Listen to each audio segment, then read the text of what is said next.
Hello everyone, welcome back to Spurs from the Stands on this lovely sunny Friday morning. I of course am Sarah, if you're not aware by now. How are we all doing today? How are we all feeling after, well, my big drop last night and the campaign and everything going on that front? I feel like I haven't spoken to you guys properly since the Atletico Madrid game because I guess my side quest took on another side quest. My side quest took on another side quest. Excuse the bad hair day. It's a Friday, and so we've just had a hair wash. I will be running for the next couple of hours or so, I think. Let's see how we go. There is obviously, as always, a lot to cover with this club. But there are a few pressing matters that I wanted to talk about in terms of the campaign, where we're up to, what happened last night, because I've been receiving messages on every single social media platform, and including the ones I didn't even know existed. And I've also been receiving emails from some of you as well. So I want to just touch on some of that. I also want to touch on what Vinai has been saying in the press or not been saying in the press that's come out in the FAB minutes. And I also want to touch on the game that's happening this Sunday. So, of course, I did do a poll in the community tab, which was, do people want me to do a live watch along? Do people not want to do a live watch along? Because I completely appreciate at the moment, a lot of people have checked out because the emotional situation as it is, and we called it trauma bonding, as some of you called it in the last video. So at the moment, we currently have 244 votes on that. 64% of you said, yes, let's trauma bond together. And 36% of you said, no, I'm protecting my mental health. So for those of you out there that are protecting your mental health, I don't blame you. And for those of you that want to trauma bond together, I am going to have a look into how I can do a live watch along because I've never done one before. And I know it seems like I'm an expert from the outside, but I still am very much learning all of these things. So I know that we need timers and things like that to set up if we're going to do a watch along, because I would hate to watch a watch along and have someone watching or not know what minute they're watching of the game. So I completely get all of that. And I want to, if we are going to do it, I want to make sure that we're going to do it properly. And it is as accurate as possible in terms of where people and the times of people live streaming. So to kick us off, do you know what, guys? I was gonna kick off and talk about actually, no, let's do it because I've set it up. So I'll talk about the FAB minutes first, and then I'll talk about the campaign, because I also want to address all the negative Nancys out there.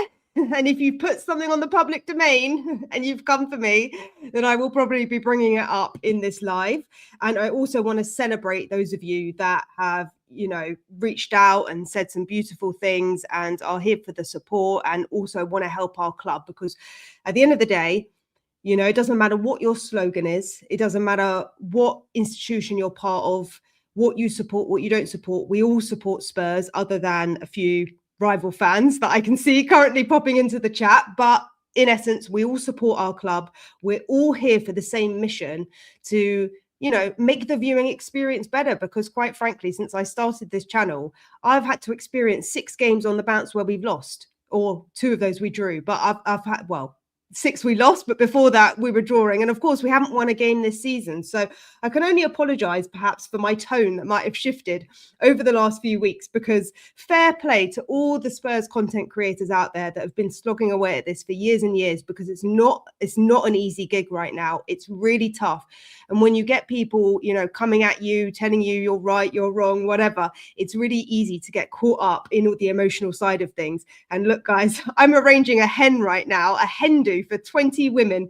And the only thing more stressful going on in my life, other than that, is this situation. So believe me, when it comes to arranging a group of women, I never thought trying to organize a bunch of men would be even harder, but here we are. So that's the situation. So right, guys, the fan advisory board holds their meeting, and I don't want to dive into every single section of this because we'll be here for hours. If you go to the Spurs website, you can download it. It's a few pages long and you can have a look into it. But just to skim over one of the sections, which I did find really interesting, which was on the club finances. So the board asked, whether there was so the FAB being the fan advisory board I always think FAB, food and beverage, but I'm in a different industry when I do this. So they asked what contingency planning exists should the club find itself in an unprecedented situation, including implications for ticket pricing, sponsorship, and broader financial resilience. Now, I'm reading directly for you from the FAB minutes because I know there's been a lot of press spin-offs off the back of this, but I think sometimes things can be taken out of context, and the best way to look at these things is look exactly at what was originally said, because that is from the horse's mouth, so to speak. So the club confirmed that contingency planning exists for a variety of negative scenarios, whether those be for a pandemic, the stadium or training ground being out of use for any period, cyber attacks, or a negative situation on the pitch. This is part of a normal course of planning. Questions were raised regarding the potential impact of relegation on ticket pricing and on communications to supporters during the renewal period. The club agreed to consider this issue and revert with further feedback. Now, of course, this meeting took place on the 3rd of March, which was 10 days ago. This FAB was released 2 days ago on Wednesday. And of course, we all got the email, those of you that are season ticket holders, that is being extended. So it does sound like off the back of the FAB meeting that some action in some capacity has been taken. Now, the club must operate within financial fair play and profitability regulations in both UEFA and Premier League competitions. The club has not recorded a profit since 2019 and improving revenues, increasing on-pitch success, and becoming more effective at player sides sales were identified as key financial priorities. So, look, we've all heard the news by now that this guy, Daniel Levy, has been blamed for a lot of the news that's been going on. But I think it is interesting to note just what was said in that meeting in terms of the financial planning. And I am glad to see and to hear that they have got a contingency plan in place, because we don't know how this is going to play out. We can all be optimistic. We can all keep the faith. We can all be as positive and hopeful as we can be.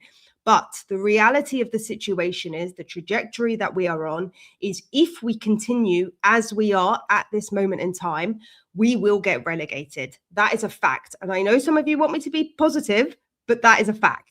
So given that that situation is happening on the pitch, it is reassuring to know that behind the scenes, they have had conversations about this and there is some kind of contingency planning in place. Of course, they're not going to reveal to us what that contingency plan is, because none of us want to manifest that scenario, that doomsday scenario, into reality. But it's helpful to know, again, that it has been discussed and they are looking into it. So that's what I take from that. In terms of off the back of those minutes, Vinai coming out and saying this whole Levy, it was to blame for what's been going on. I have looked through the FAB minutes. I've skimmed over it. I haven't read line by line or anything like that, but I've skimmed over it and I can't see the mention of Levy's name in the document anywhere. I can't see the conversation being brought up about what's happened previously anywhere in the document really too much either. So I think this has come about because of the negative backlash.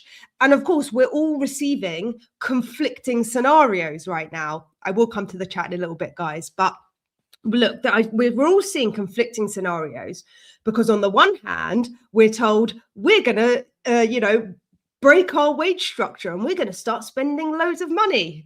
And then on the other hand, we're seeing this conversation of, actually, we can't spend too much money because we have PSR rules. So there is this conflicting messaging. We also hear the news that at the beginning of this season, we have 100 million to spend, 150 million to spend. We're going to put it to good use, and then we don't spend any of it. So there is very much this conflicting communications that we're receiving. And this is why when you have conflicting communications, it's really hard to believe any of it, because you look at it through these rose-tinted lenses and you're like, well, hang on a minute, if you're telling us this, but what we're actually seeing is something completely different, then how can we believe anything that you're saying, you're telling us? So look, I do agree. I think Vinai has been put into this situation, which is probably a very difficult position for him. And I'm not defending him. I'm not a Vinai lover or a Lange lover or anything like that. I'm just saying, as a human being, when you go into a job and you think you're going to do job A and it turns out you're actually doing job B, you're like, wow, I didn't really prepare for this scenario, but I guess we just take the bull by the horns and we just do the best that we can with what we've been given, which essentially is what's happening right now. Is that the fault of Vinai? Not necessarily. Ultimately, it always goes the level above. This is a hierarchy, and it comes from the people above who have hired these people and given them the wrong message in the first place. Because what the message should have been when they brought in a CEO was, this is our plan for the next 12 months. This is the change of structure that we're planning for. And so we need you to help us to, what's the word? Like, if Levy is the guy who's basically doing everything, we need to fragment that out and have different roles and different people taking over different parts of the business. Because what's happened is Levy's left and everything's collapsed because we had one guy doing everything. So I think that this was a problem where it came from the top. It's bad recruitment from the Tavistock group, from ENIC, from whoever the people are who are making these employment decisions. And I realize there's my logo here. Can everyone see that logo? I don't know if people can see that logo, because last night on the video that I did, some of you were saying that you can't see the QR code, but I'll come to that shortly. So, yeah, I think this whole situation about the FAB, I'm glad that they're having these meetings. Whether it's going to do too much, I don't know. I think a lot of fans have checked out. A lot of people have become jaded by the whole situation. We're stuck in this between a rock and a hard place. We don't know what to believe, what not to believe.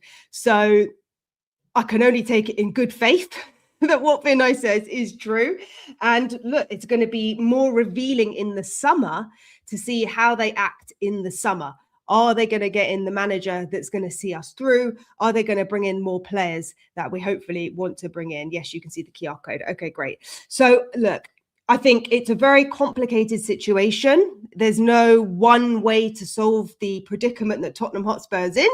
We have to look at this from a multifaceted lens, because everything is interconnected. Nothing happens in isolation. And so if you have one guy over here saying, you know, this guy's fault and that guy's fault, we've created is a blame culture. That's what we've created. We've created this blame culture where no one can accept accountability or responsibility for their actions. And you can only make change when you accept the mistakes that you've made, when you recognize them.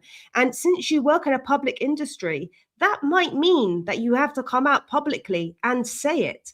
And the biggest issue that I take with Vinai is the fact that he came on board and he said he was going to have better communication with us, the fans. I haven't heard from Vinai. I don't know. Maybe if we send enough emails, I'll get a phone call soon enough. But I haven't heard from Vinai in a public domain, you know, and maybe Kate Miller, the marketing, the chief communications officer, maybe her coming in has said, be very careful, be very cautious, don't go out and say too much. Maybe that's part of it. But Kate, if you're watching this, what I would say is when you make promises, when you tell fans that you're going to communicate in a certain way, then you have to see that through. Otherwise, what are we doing here? Why do we have a CCO if you're not going to come out and communicate with us in a proper way? If we're just going to see seeded pieces of information and news coming out from journalists which have their own agenda, they're not on the side of the club. The journalists do not work for our club.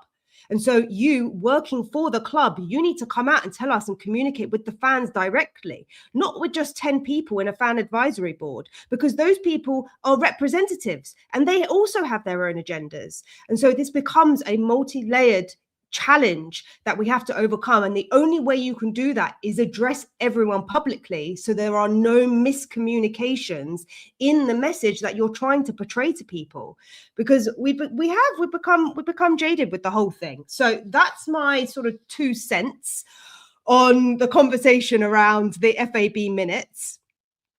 Let me just flick quickly before I move on to the comments and what are you guys saying? How many emails are you up to? Don't worry, Chris, we're coming on to that we're coming on to that in a second.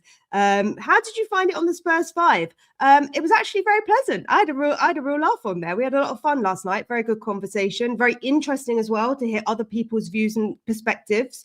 You know, as I say before, we're divided by opinion, but we're united by Spurs, hopefully. And maybe some of these comments that I'm about to show you might tell you otherwise.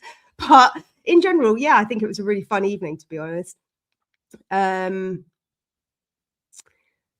everyone. Yes, please do like, subscribe, share, fake it till you make it. I don't know if that's about me or if that's about someone else, but yeah.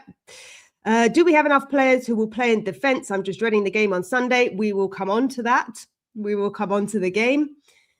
I'm the jinx. I hope I'm not the jinx. I don't know. I hope I'm not the jinx.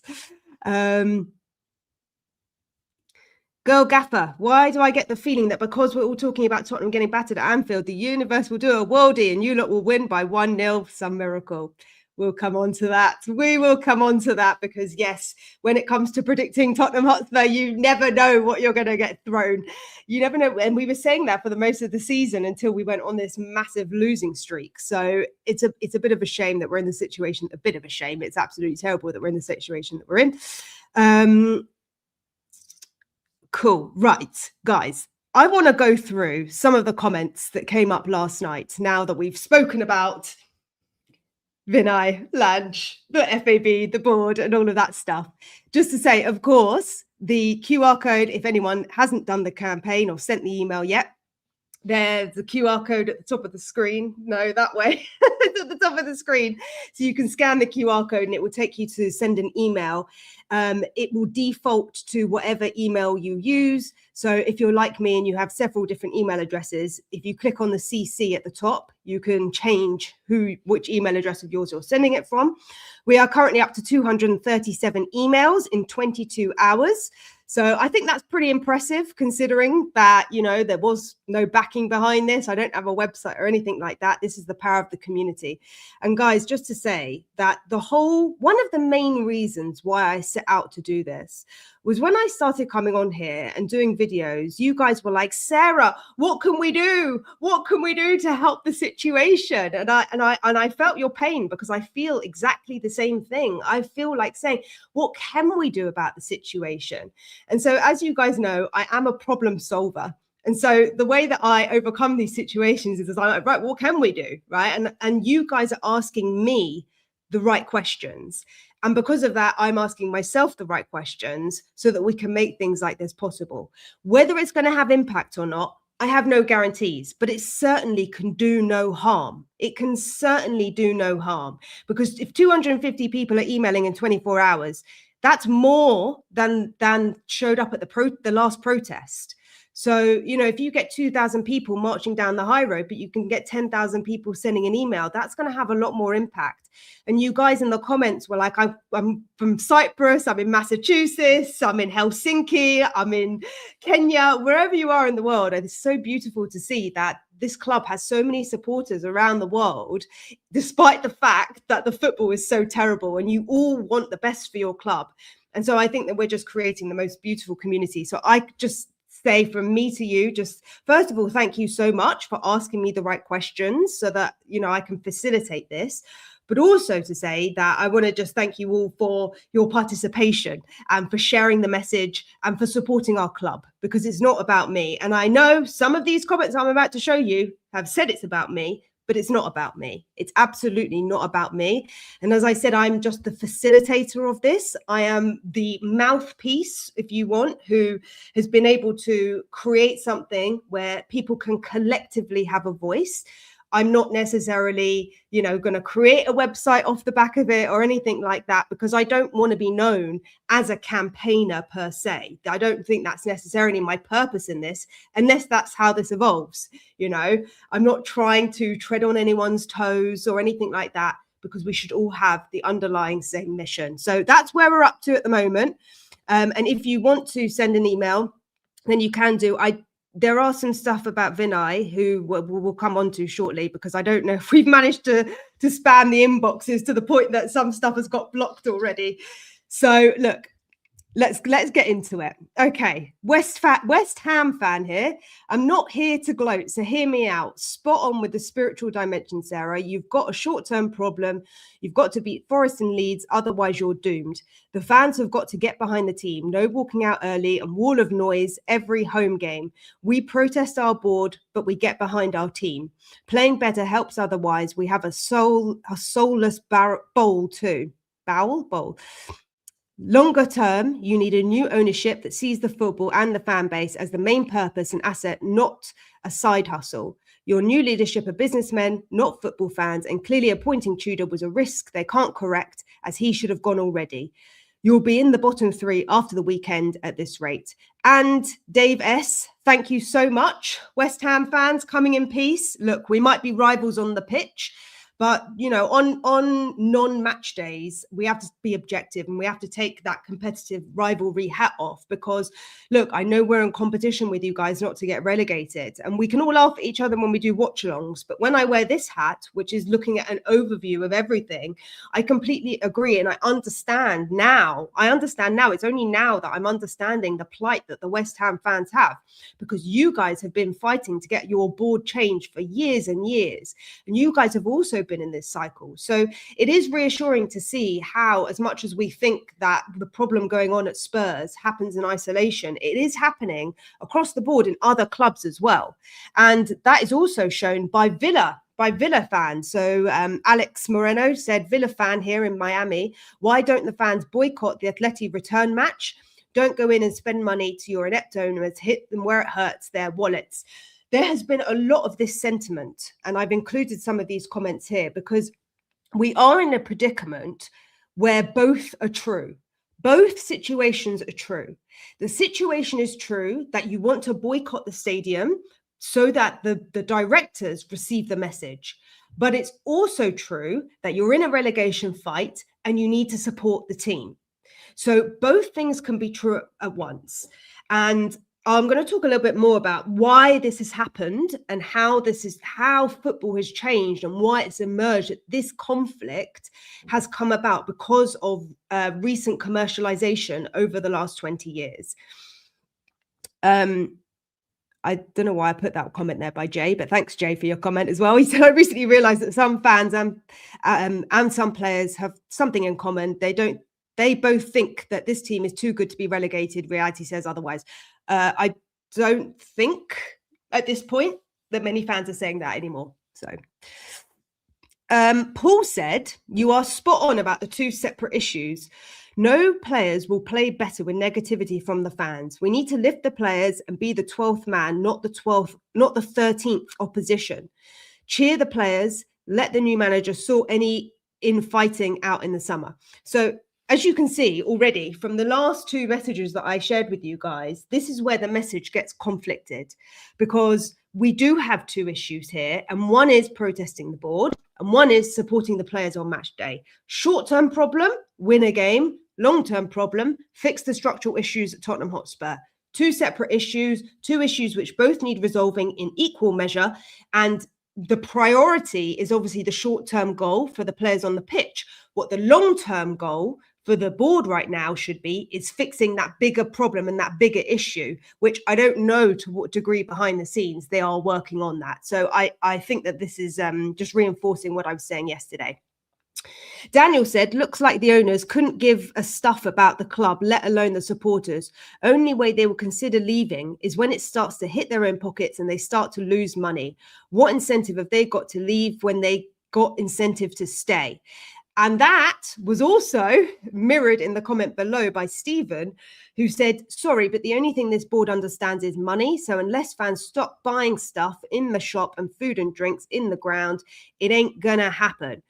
And to both of you and to a lot of people who think of this sentiment, reminder, the QR code is still up there. It takes 2 clicks. It takes 30 seconds to send an email. So I agree with what you're saying. Maybe they do just care about money, but it's also true to say that you can attack things or approach things through different mediums. And so, yeah, you can protest a match day But you can also send an email. You can do both things. It's not either or. It's not an either or situation. Okay. And I'm not just saying my campaign. If you want to, my campaign, SOS campaign, whatever you want to call it, right? If you want to jump on board with someone else's campaign, that's cool too. Both are valid. Both are completely valid in this situation.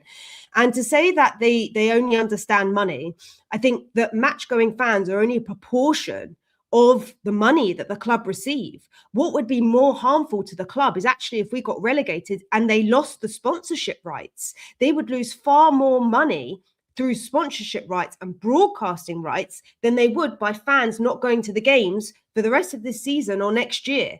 So when you look at the big picture, yes, fans have pull, but because of the commercialization of football, it's much, much less than what you would see, let's say, in the 1900s or 1977 when fans were protesting, because the dynamic of football has changed. It has evolved into this 21st century beast.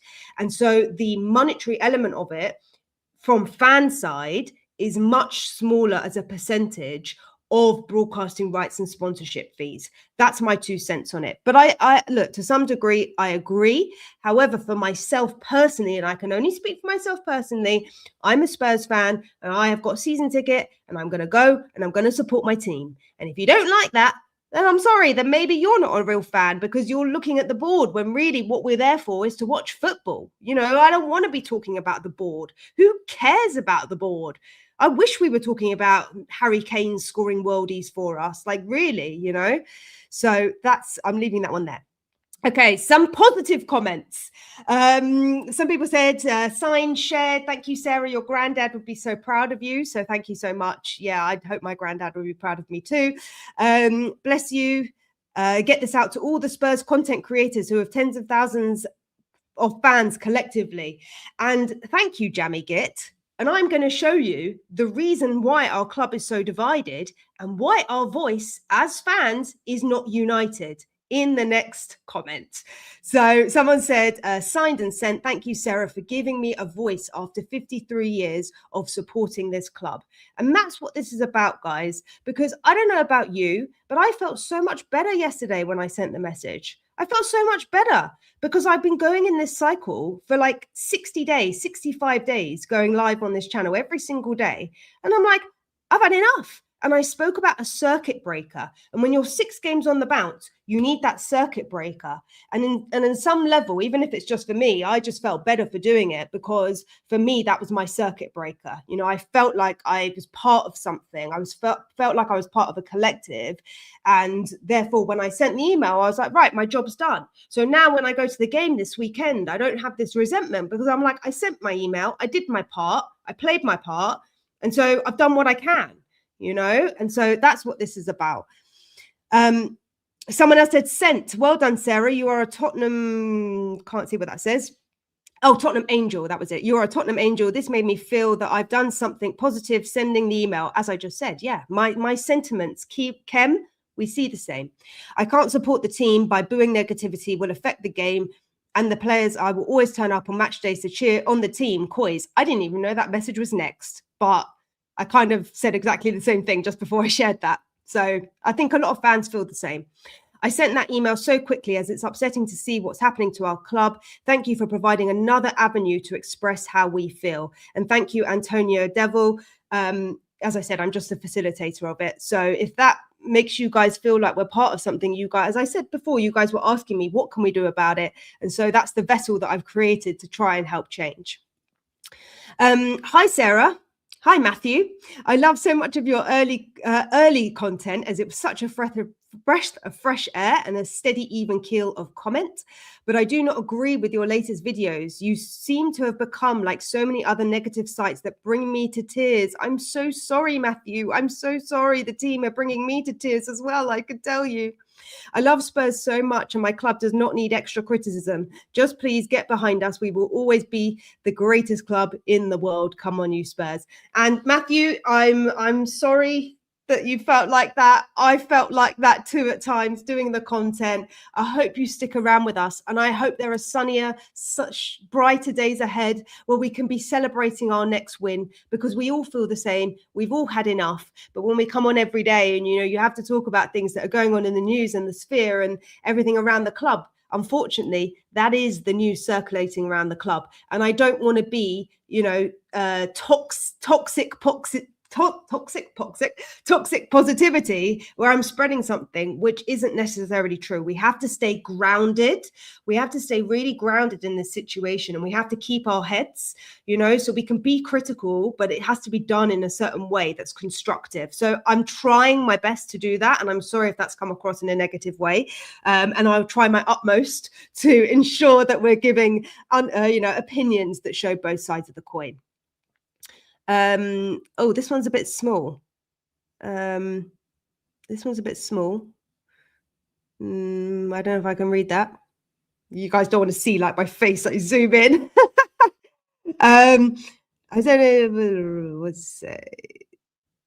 Whilst I have the inclination to attend the Change for Tottenham protests, I'd also appreciate why people like your father would avoid it. Keep going with your positive approach to improve something which impacts thousands of people in this insanely negative environment. And speaking of negative environments,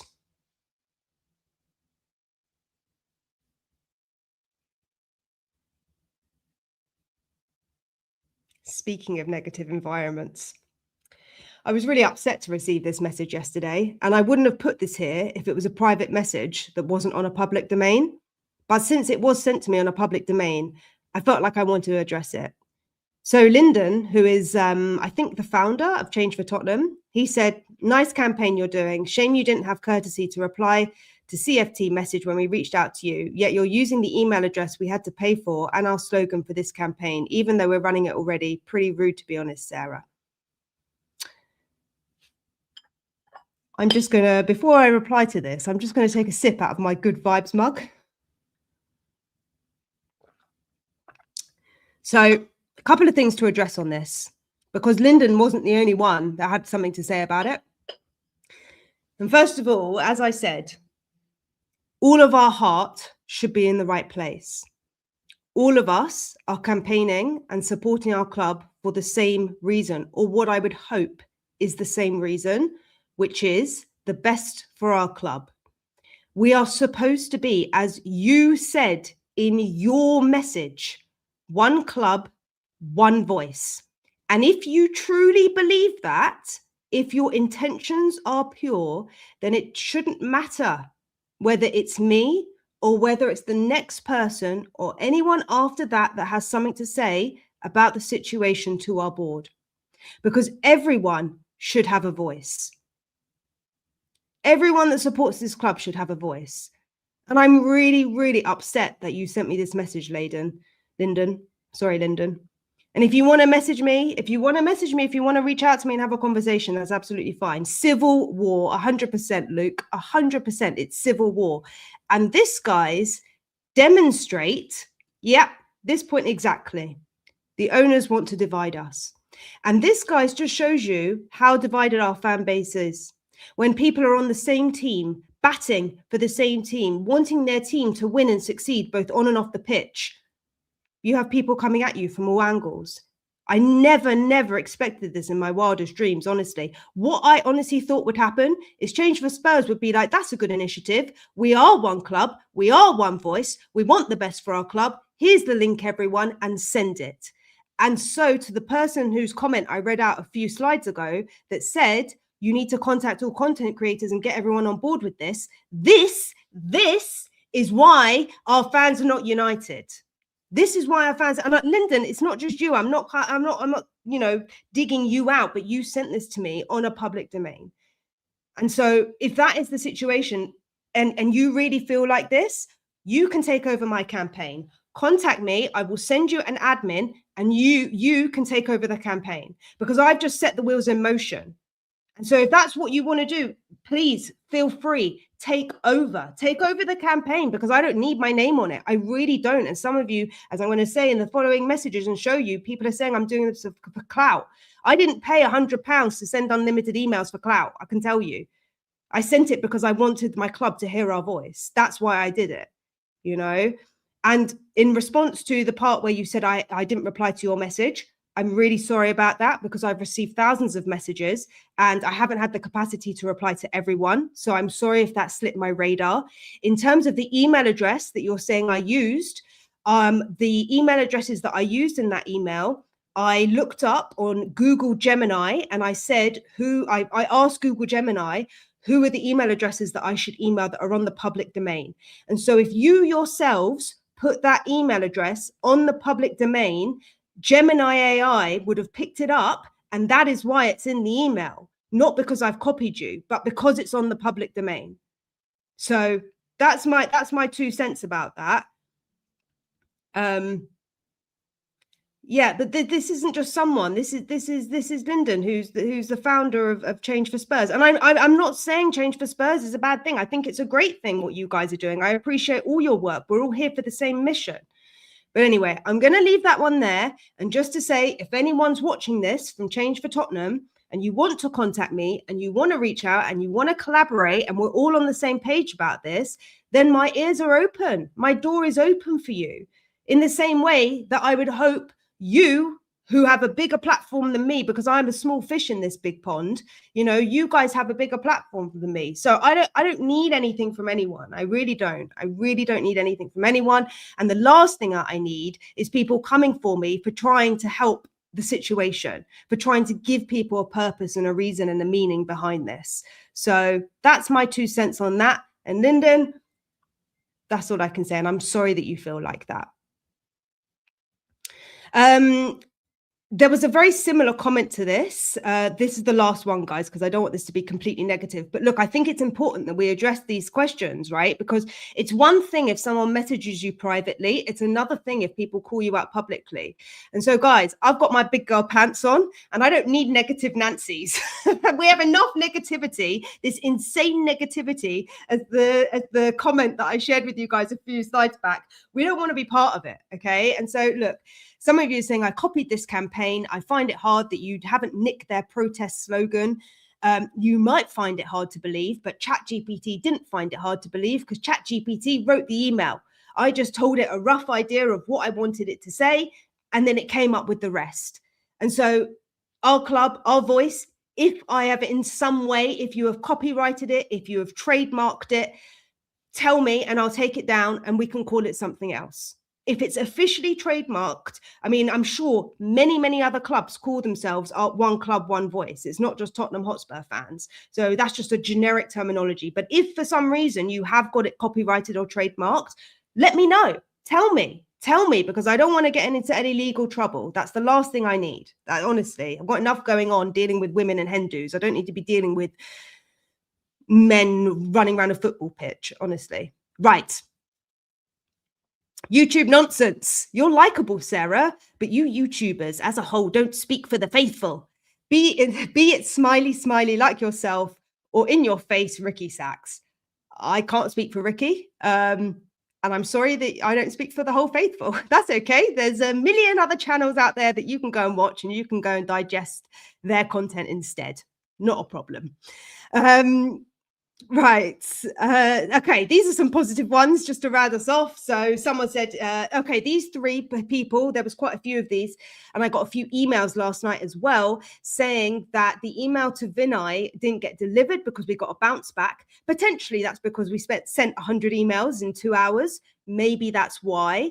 The platform, the website that I chose to send those campaign emails on, which, by the way, QR code at the top of this stream, that does all the compliance checkers, and it also checks if the emails are valid.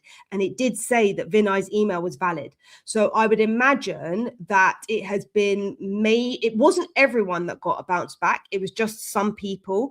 And the whole point of using that website is that it changes the email each time. So sometimes if exactly the same email is sent or replicated several times, then maybe it gets a bounce back. The other reason for the bounce back could be it was a full inbox. And the other reason for a bounce back could be that he blacklisted the campaign somehow. I'm sure they have some cybersecurity within that. And the other thing that maybe potentially happened was if you edited the email in some way and you put in any kind of negative or too derogatory language, it might have been filtered out by servers. So those are the only reasons why I could think. Oh, some of you are saying in the chat, it's bouncing back. Marketing department suspending delivery so he doesn't see the messages. Maybe, but it doesn't matter because Nick and Viv are CC'd. So if Nick and Viv are getting the email, then that's fine. And do you know what? If they've had to already stop the emails, then clearly they know that it's a problem. So there you go. Right. Moving on. I just want to say a massive thank you and shout out to Systemic Frog and to Susan, two of our resident armchair fans of Spurs from the Stands. Sorry, I can't read. Let me read the top of that one. Can I get it up? Yes. So Systemic Frog said, I like this beast. I was going to go to the Liverpool game. Oh my goodness. Were you really? But they can do without. And I'll support this campaign instead. We'll do the email tonight, but for now, to help cover the email, the campaign costs, I would rather give you the money. Morney's doing exactly the right approach. Well done. Keep it up. Come on, you Spurs supporters. Come on, you Spurs. Save our Spurs. So massive shout out and thank you to Systemic Frog. So I got the ball rolling and you guys have taken the beacon, so to speak. So I just want to say thank you very much. Of course it's necessary. You know, your kindness is greatly appreciated. And in return, look, I'm glad that it's giving also you some kind of purpose as well, to know that you're supporting other people. And shout out to you, Susan, as well. I think Susan might be in the chat. So thank you very much to you two for that. Yeah. Time for unity, not a split fan base. Same goal. Get these owners out. It's true. It is the same goal. So why people are feeling the need to defend their efforts? I mean, I don't know. Look, it says more about other people than it does about me, because my intentions are pure at the end of the day. And I look, you guys don't have to believe me. I know that in my heart, and that's all that matters. As long as you know who you are in life, that's all that matters. It doesn't matter what other people think. You have to be true to who you are, and that's all I can be. I can only be true to who I am. You know, I can't be true to someone else's goal and someone else's vision, right? So that's it. And some of the questions, actually, why am I not seeing the QR code? Oh, there was one thing I wanted to say, actually. I'm going to write a note so I don't forget. Something that amazes me, guys, because I've been in the entrepreneur space now for like 10 years, and it's amazing when you work for a company or an organization, everyone's against each other because everyone's like climbing the career ladder. Everyone's like working against each other. But when you're an entrepreneur, it's amazing how communities come together and can help support each other. And this territory is all new to me, people coming for me, because I never experienced this in my coaching business. You get a few people in coaching, I guess in my other business, like I get a few people here and there, but nothing to this degree. And maybe it's because the situation's been inflated. But Matthew, last night the video exported without the QR code. Hopefully you can see it there. I keep pointing the wrong way. Is it worthwhile setting up a short web page? I have bigger things going on in my life right now. So, you know, the whole point of setting up a campaign like this is it's a social experiment. It's a social campaign. So the best thing that happens about all of this is that it's a ripple effect, right? Everything in life, it's a ripple effect. And so you guys have the link. And so if you WhatsApp it to one person and they WhatsApp it to one person and you pay it forward, we don't need a website. That's the power of social media, and that's the power of community. And we can have great change when we do that. And for anyone here, does everyone remember Ange? I don't know, we've got some non-Spurs fans in the chat, but does everyone remember Ange's Stonecutters Creed story? Does everyone remember Ange's Stonecutters Creed story from last year? Because there's a story that I know which can give you a different perspective. What was it? I can't find what it was called, but I'll give you the synopsis. Essentially, this is the coaching talk for you, but essentially, there is an island. This is a true story, but there is an island in Japan. I'm going left, I know, bear with me, but there's an island in Japan, and there's loads of monkeys that live on this island, and all of the monkeys on the island, they used to eat potatoes. They still eat potatoes, but they used to eat potatoes. And one day, one monkey decided to wash their potato in the sea, in the ocean. They washed the potato in the sea, and they tasted this potato, and it tasted amazing because it was salty and it gave it flavor. And the other monkeys looked on this monkey and was like, wow, this is a genius idea. We're going to wash our potatoes in the sea as well.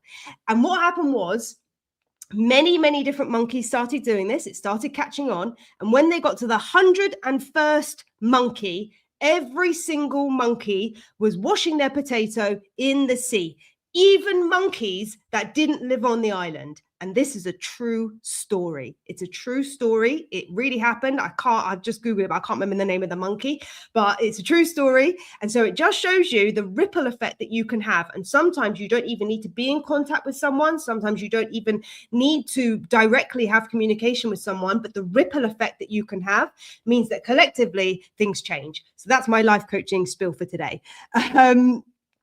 So yeah, monkeys. People are like, what's she talking about? Monkeys. But anyway, right. Stonecutter's Creed. We're going back to Ange.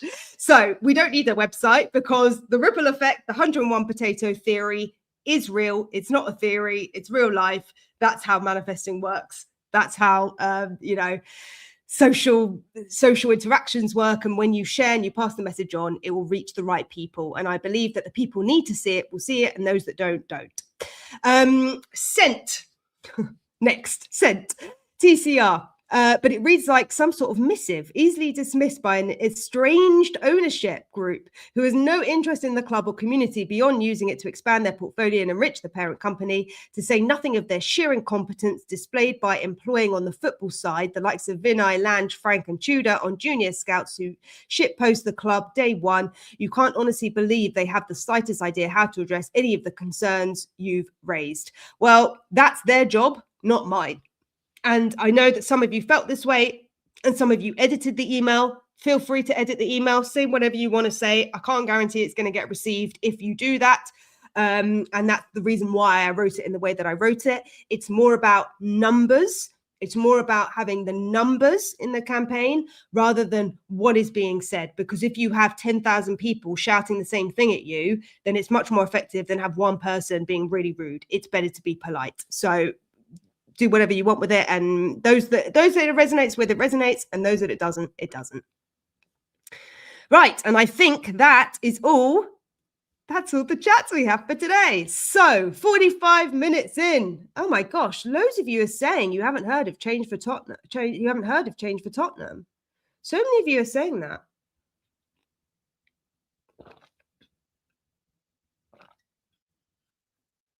I don't know, but if Change for Tottenham's here, look at this chat, because look, every channel has a different audience and different people see it from different angles. So maybe people haven't heard of Change for Tottenham. To be honest with you, I wasn't so familiar with Change for Tottenham either. It's only because since I started doing videos, people have started tagging me, and there was a protest in that first week that was it the Villa game? No, what was the second game I did on this channel? Not Villa, it was the one after Villa. The game after Villa, there was a protest.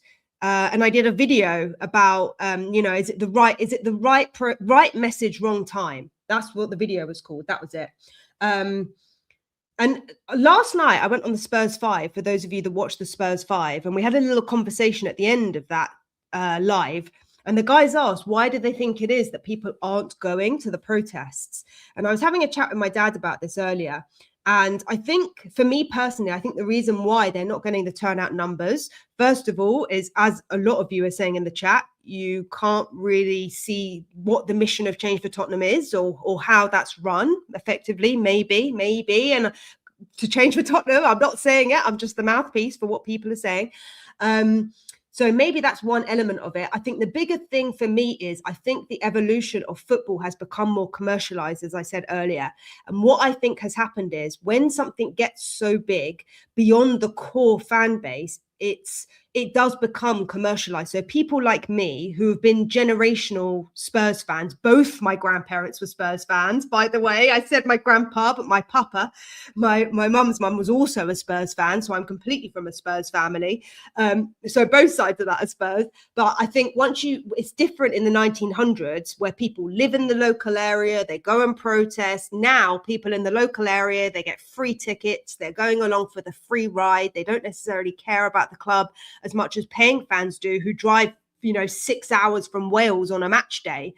And I think also compounded with that, now you have broadcasting rights, you have a lot of expats. So, some of you were saying in the comments, I'm a Spurs fan and I live in Cyprus, but I moved from London and I used to go to the games. I used to be a season ticket holder. So I have seen a lot of your comments as well. There's a lot of expats. I'm so amazed how many expats there are in America that used to be season ticket holders, but now live abroad. And I think when you have a lot of armchair fans, the people that watch the game, that want to get involved, but physically can't get there, that is why you need a campaign that's up with the 21st century. And yes, please, by all means, go ahead and march on a match day. But I'm of the opinion that I think it's more helpful at this point in time to support the team on a match day rather than it is to go to a protest, which brings about negative energy in a scenario that's already insanely negative, as one of the commenters said. So I think it's a compounding situation, many different angles and views that you can look at it from. But yeah, let's park that one for now. If anyone does, I'll leave the QR code up there. If anyone's jumping in and you do just want to send an email or you want to copy the link and send it to your mates, feel free to do that. I'll give you the latest. Since I've been live on stream, we've had another 10 emails that have been sent. So 246. So another 10 emails have just been sent. So if that happens every hour and 10 people send an email every hour, they can't ignore it, because it's going to get to a point where they're so annoyed that they have to say something. That's the whole point of it. Anyway, right, moving on. We're going to talk about Liverpool. We're going to talk about Liverpool. We're going to talk about the game this weekend. Oh, there was one more thing, of course. Redknapp. I forgot to mention Redknapp. We'll do a quick one on Redknapp because he's coming out all over the place. Guys in the chat, do you want Harry Redknapp as the next manager at Spurs? How do you feel about Harry Redknapp after the races? After the races, rocking up after we've lost to Liverpool on a Monday morning, absolutely hungover, trying to sort out this squad. Guys, fair play to Redknapp. Fair play to him for coming out when everyone else is shying away from the limelight. They don't want to get involved, but he, of all people, he wants to get involved. He wants to throw his hat in the ring. We've had so many managers from our history showing up, popping up all over the place, saying that the club's a mess and they don't want to be part of it. And Harry Redknapp's like, please have me back. He's like begging the club, please, I want to save you. It's quite remarkable, really. And what's even more remarkable is the number of managers out there, the number of old players that look on our club and they're like, I could do a better job there. And then they take one step inside and they're like, no, actually, I couldn't. I regret taking this job. I think that's what every manager has said who's come to us, probably since Stellini, probably before then, to be fair. Probably before then. Oh, some of you in the chat are on board with Harry. Some of you in the chat are on board with Harry. Short term, it'd be all right. We need Harry. I don't know if we want Harry or not. We need a change. At the end of the day, as I said last night on the Spurs 5, Tudor was brought in to do a job, and his job was to win games. We've had 3 games in the Premier League out of 12. That's a quarter of games, and he has lost them all. So I think he's had his chance. He couldn't even draw against Fulham. He couldn't draw. Look, Arsenal arguably was a throwaway game, but we couldn't even draw against Fulham. We couldn't even draw against Palace. It's completely a mindset thing because other clubs are coming to our stadium and they come in to our stadium. And I've seen it from Palace fans who commented on our vlog. They come to our stadium and they're like, we can beat Spurs. We can beat Spurs. That's how they come into the stadium. And our players, they go into it and they're like, oh my goodness, we're going to get booed off the pitch today. What's going to happen today? Oh, I really hope we don't lose the game. And then that also manifests itself. So we've got ourselves into this vicious cycle, this negative spiral of decline. Positive mental attitude has completely gone out the window. They talk about it in press conferences, but when it comes down to game day, the pressure is so intense that they just roll over. So I don't know if Harry Redknapp's the guy to come in and give them some kind of tough love. I think we're way past that. I said in the video last time, you either give them tough love or you give them unconditional support. I think managers over the last few years have tried both, and the squad is just so decimated and they are so low right now that they need a team outing. They need to go to Thorpe Park. Like, they need to go to Thorpe Park. They need to go on a roller coaster. They need to feel the thrill of life again, remind themselves what life is all about, and just stop moping around, stop doing pressers, stop doing interviews, and just focus on your job at hand. Because I saw Dominic Solanke's interview with Sky Sports earlier today. I think it came out yesterday. He said, what did he say? He said, you know, we're trying our hardest and we want to win games. Just stop saying it. Just do it. Just stop saying it. Stop the words. Do it. As Igor Tudor said in his press conference, he said 2025, but he meant 26. He said, you know, more about what we say, less about what we say, and more about what we do. More about what we do. And that's the thing. It's all about action on the pitch. So moving to this weekend, thank you so much, Dominic, for our campaign. Just to say as well, maybe I need to, I don't know, maybe I need to make a stop to the donations for the Save Our Spurs campaign, because I've paid for the first month. I think we've covered a second month, but I don't know how far the campaign's going to go. If I can see that emails have dropped off after the first month, then I might not bother renewing it, right? So, because I also don't want to be banging the same drum as well for like, unless someone wants to take it over, and I'm more than happy if someone wants to take it over. So I also recognize that because I'm doing it for a non-for-profit, and I am an ethical person. I work in finance, financial coach. So, you know, I understand FCA regulations, and I'm not just going to take people's money for the sake of taking people's money. So, you know, maybe there's another cause or something else that we can put it towards. Maybe it goes into a pot or something like that for causes for the community or I don't know, something like that, some way that I can give back to you guys. Because yeah, I don't want to, you know, put it into a campaign if the campaign's not successful, if you see what I mean. So I appreciate it. But I also, you know, if it's non-for-profit, I don't want to take the money and then for it being for profit, if you see what I mean. But YouTube's going to take 70% of that anyway, but just to let you know.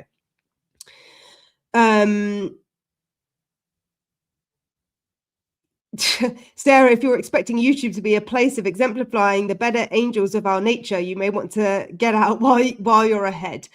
I don't know, there's a space and place for everyone, and there's a space and place for everything, and I'm just going to keep on doing me, and I'm not trying to be anything I'm not, so I'm just going to keep being me. Right, game this weekend. I do not have a lineup, so I'm going to have to ask you guys in the chat to let me know your lineups, but I don't have it up on the screen because I was too busy filtering out comments and everything else about the campaign. I haven't even been through the moderation tab, so I don't even know what hateful speech there has been, but I'm going to try and avoid it for now. Thank you. Thank you, Dominic. Thank you. I think when you get critics, the underlying message is you're making waves and people are looking. And when your voice gets amplified, you're going to get people that like it and you're going to get people that don't like it. That's it. You're going to get people on both sides of the coin, you know?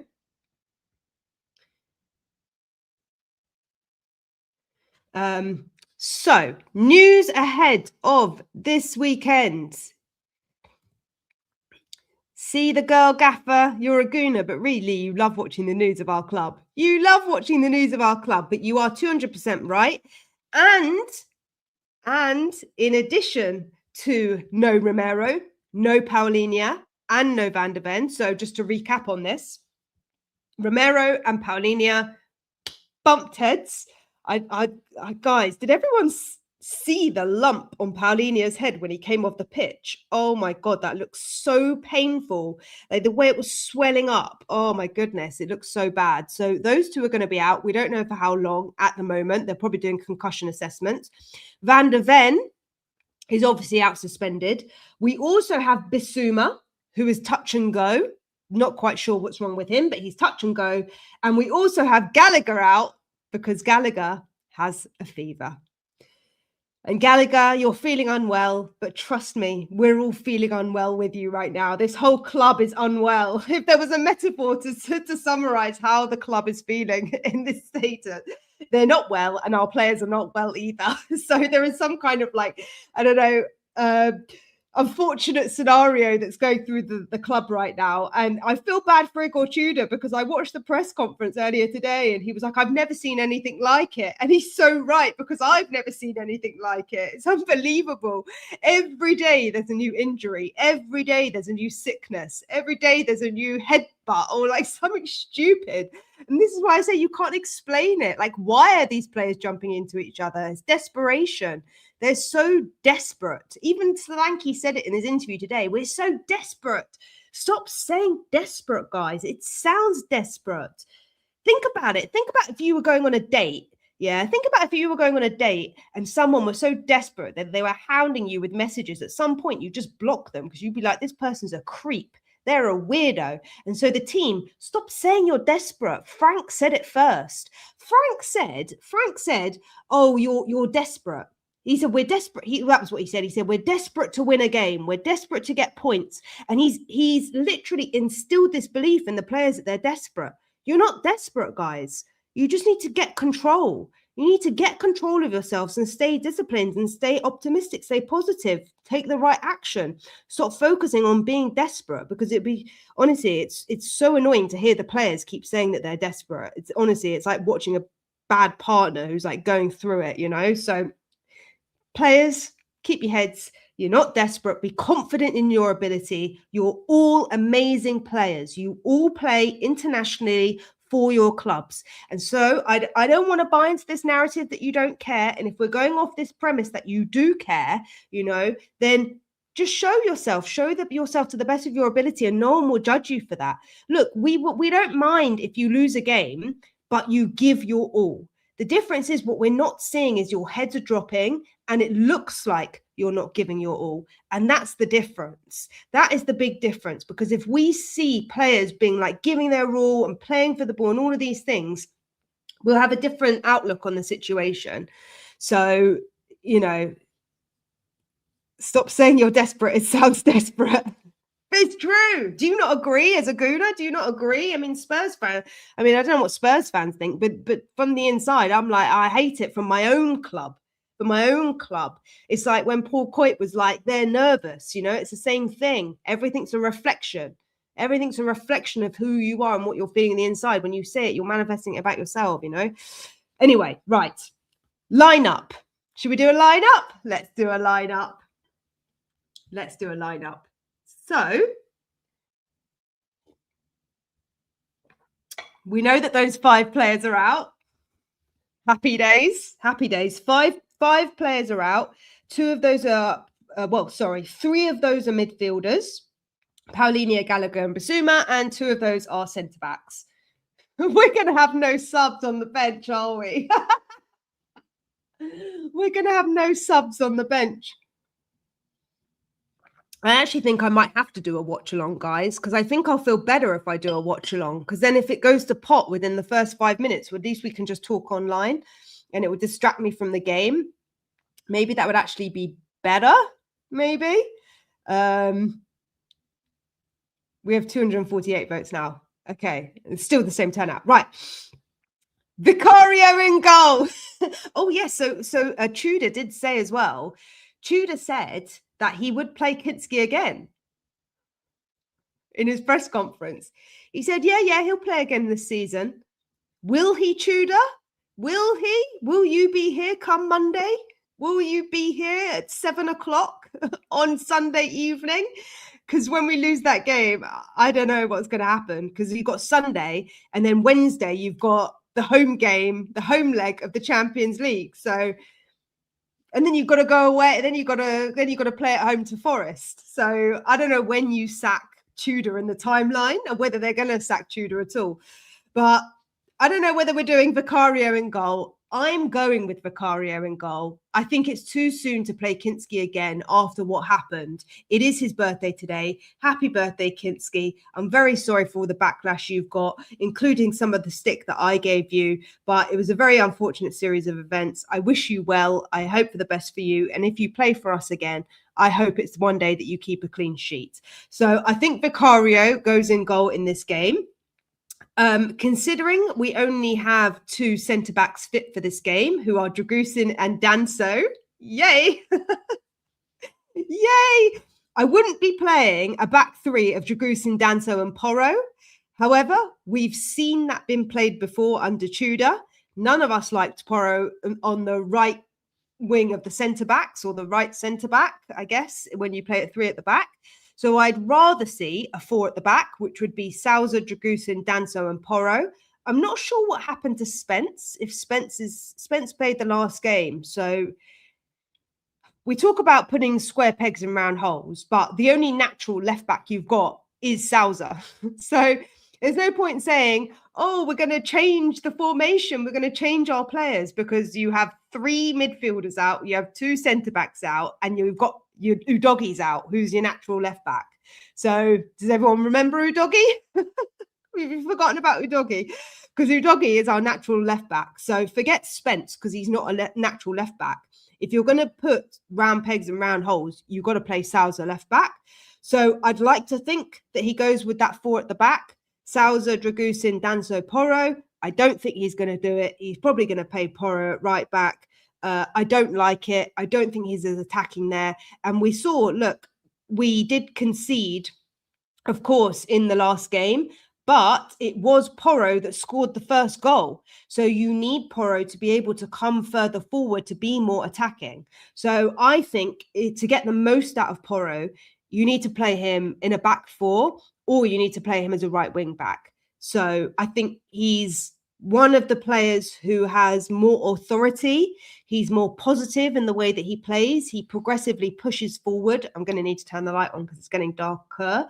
But he gets more progressively pushing forward, Porro. And so I would really, really rather see him in a back 4 than a back 3. What do you guys think?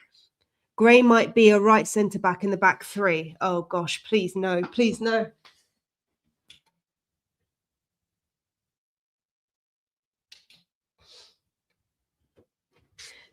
I don't know. I sincerely hope that Archie Gray isn't in our back line, but you are right. Who was it that just said that? I've missed it. Cyril McCoy said Gray might be at right centre-back in the back 3. I think you're going to need Gray in midfield because we've got no midfielders. So I can't see that happening, because realistically, Sarr and Gray are our only fit 2 midfielders. So you can't play Gray. So you can't play Gray in the back line because we need him in midfield. So it's a crazy situation. Welcome aboard. Welcome aboard to Amatrine Moon. Welcome aboard the Coys Collective tribe. Welcome aboard. Hopefully we have some better news for you soon. Hopefully we have some news. Put the formation up on FOTMob. I don't know how I would do. So I got a new phone. A new phone finally after 5 years, and so I'm still transferring data from my old phone to my new phone. I'm in that weird phase where I'm like using both phones, so I didn't have an opportunity to put the FOTMob thing up on here, but I'll try and do it next time. So I'm sorry. And also, what FOTMob have said is incorrect, what they've said, because they've put Bissouma in the squad and he's not fit. Anyway, right, those are the back 4 that I would like to see. Is it going to be a back 4? Probably not. If you go with a back 3 of Dragusin, Danso, and Porro, then Gray does start as a right wing back. Oh my gosh, hold on. No, he doesn't. No, he doesn't, because we've got no Bissouma. Oh my gosh. Because you've got Sarr that can play midfield. If you do actually, guys, I've just thought about this. You can't do a 3-4-2. You can't do a 3-4-2-1. You can't do it. We don't have enough midfielders. Because if you do 3 at the back, Dragusin, Danso and Porro, you've got Sousa, Sarr and Gray in the 4, but then who's the other player? You haven't got another player. You haven't got another player. Oh my gosh. Do we not? This is crazy.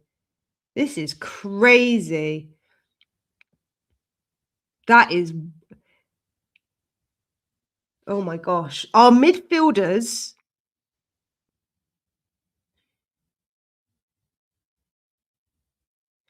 we've got 10 midfielders, guys. We've got 10 midfielders. Out of our 10 midfielders, 10, the fit ones, are Xavi, Gray, and Sarr. And Sarr's keeping Ramadan as well. So he won't be able to have a drink until after the game. But Sarr, Simmons, and Gray are our only 3 midfielders. I don't know who he's going to play. I don't know who he's going to play.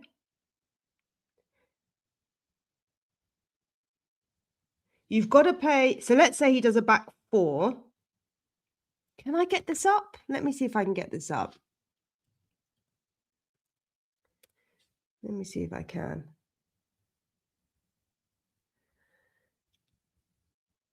Let me see, guys.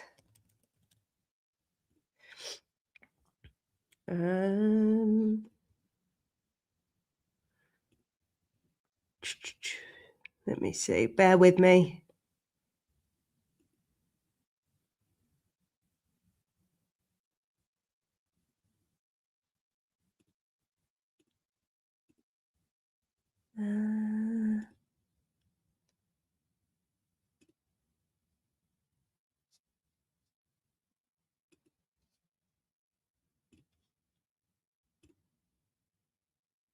There we go. Okay, it's not perfect. It's not perfect, but I think it's easier, isn't it? Does that work for you guys? Does that work for you guys? I don't know. So let me just move this around to who we've got fit. So that's not going to be Van der Ven. Paolini is out. Is that our formation? Is that our formation? That might have to be it. Who can play in the midfield? Okay, so maybe a 3-4-2-1 looks like that. Gray, Simmons, Sarr, and Sousa. You've literally got no other midfielder. You've literally got no other midfielder that you can play there. My gosh. Do you know what? You could. What position does Wilson play? No. You've got no other midfielder. Let's see what this would look like if it was a 4. We might have to do a 4-2-3-1. We might have to do a 4-3-2-1. That would be Gray. That would be Sarr. Swap those two. Maybe it's like that. 4-2-3-1. I think that's logically. Can you guys see that? I don't know if you guys can see that. I'll play. We'd all love to play, Nate. We'd all love to play. They need all the help they can get. Swap Porro and Gray. Maybe that was before. No, I don't think Gray is strong enough with the 3 at the back. I don't think Gray's strong enough. He might do it, but why does he not play Byfield? You might as well play Byfield. Why would you not play Byfield? He's a centre-back. I'm actually dreading watching Dragusin in this game. I'm actually dreading it. I can't think of anything worse. I don't know if last year Dragusin played. Oh, last year's when we got two red cards. No, that was, yeah. Last game in December, there was 2 red cards. And that was the game where Romero and Simmons got sent off. This is going well already, guys. This is going well already. Maybe it's easier for you guys to see it like that. 5-1 last year. We had Davis and Danso at the back.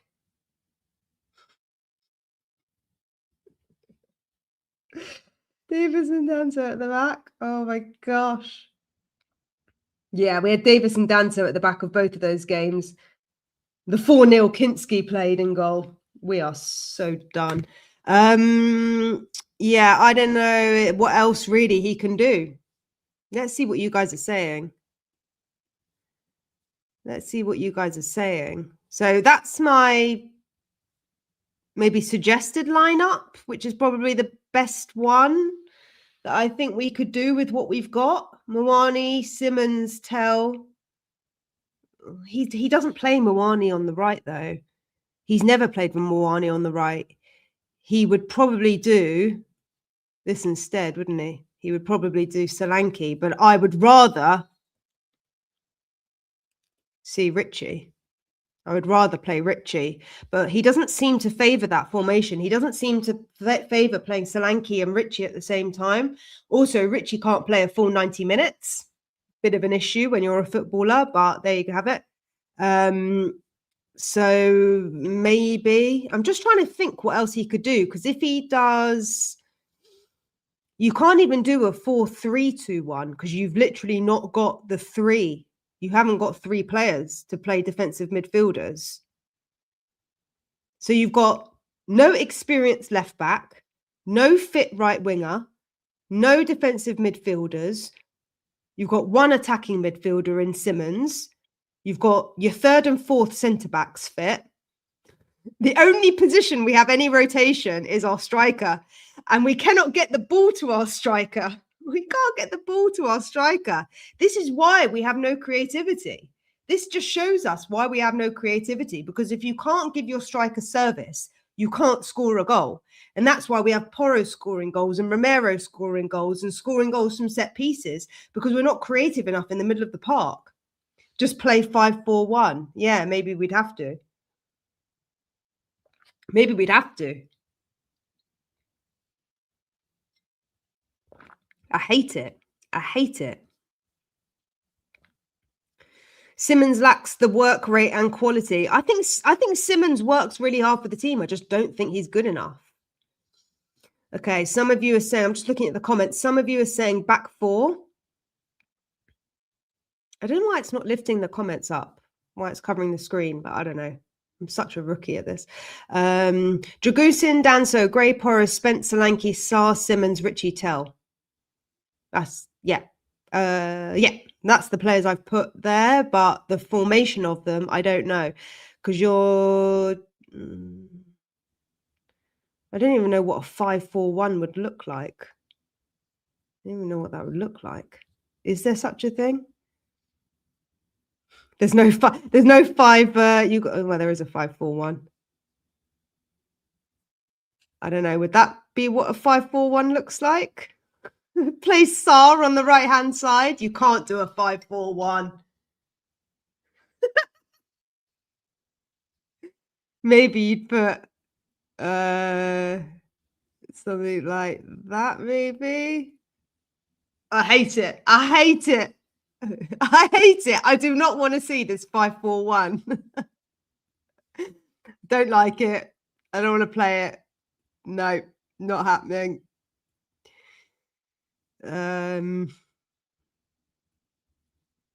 Maybe something like that.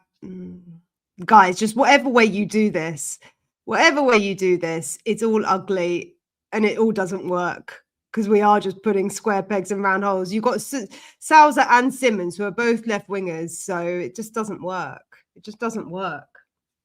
I think the original one that I had was probably the best one, which was a 4-3-2-1. I think that's the best one. Wait, hold on. No, that wasn't right. 4-2-3-1. That was it. I think realistically, to get the best out of the players that you've got, you probably have to do something like that. I think that's the only way you can do it. For me personally, I think that's the only way you can do it. I don't like 5-4-1. I don't like 3-4-2-1. We haven't got the players for it. We do not have the players. I wish we had a day. Guys, where we had a full squad And we're stuck with choosing who we'd actually want to play. That's the truth. Because I don't think that's going to be possible. So there you have it. That's what I'm thinking. 4-2-3-1, given the players that we have fit. So what is the chat saying? What about Byfield? I put Byfield in the centre-back role over Dragusin. I would. For me personally, Byfield, why not? How old is he? 17, 16? Throw him in next to Danso. Do you know what? He actually played, when he played in that game, he played right back for us in one of the games. So it would look like that. Byfield, I think. Byfield played for us in one of the games and he was next to Danso. And I thought that Danso really went into that position, like really helping him and supporting him through it, coaching him throughout the game. It was Dortmund, that was it. He played, he played 28 minutes against Dortmund. And that's it. He's been on the bench for us. He actually played in the under-19s against Bodo Glimt under-19s. They won 6-0. He played in the Newcastle game, under-21s, 4-1 they won. He's had some decent games for the under-21s. Burnley 1-1, January. So he's only played for us those 28 minutes. He played 1 minute against Frankfurt and 1 minute against City. Frankfurt, we won 2-0, and City, it was 1-1. So maybe, but I don't think he's going to play, but maybe that's what it would look like. Maybe.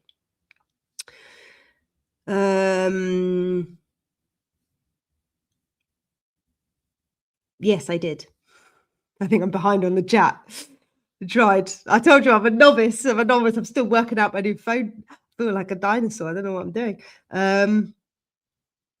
If it's 5-0 in the first half, will you keep watching? Well, if we do a live watch along, I mean, generally I keep watching. The Atletico Madrid game, my dad was like, when it gets to 5, I'm turning off. And he did. But I was sort of watching it in the background. So maybe I would. But yeah, I'd probably, if I'm doing a watch along, you know, it'd be like Expressions calling his mum after 3 goals down. Be like Expressions. Dad, why'd you make me support this team? Oh dear. One supporting the team, bit like chicken and egg. What comes first? The fans encourage the players, or players do something on the pitch that gets the fans going, the stadium bouncing. So, Richard, every single game that I've been to, even amongst this bad run, every single game I've been to, the fans have shown up absolutely rocking. Absolutely rocking. Our fans, every game, we show up at the home ground and we sing. And the problem is we concede a goal and everything goes to pot. Everything goes to pot. The whole atmosphere changes. And it's one thing to keep cheering your team when you're 1-0 down. But when you're 3-0 down in 17 minutes against Palace, what are you cheering about? Like, what are you getting behind the team for? Because that's the problem we have, you know, because the players check out, their heads drop, the fans turn, and it's like, it is a vicious cycle from that respect. But the fans, you can see from the match day vlogs that I do, you can see at the beginning of the games, the fans are singing and cheering.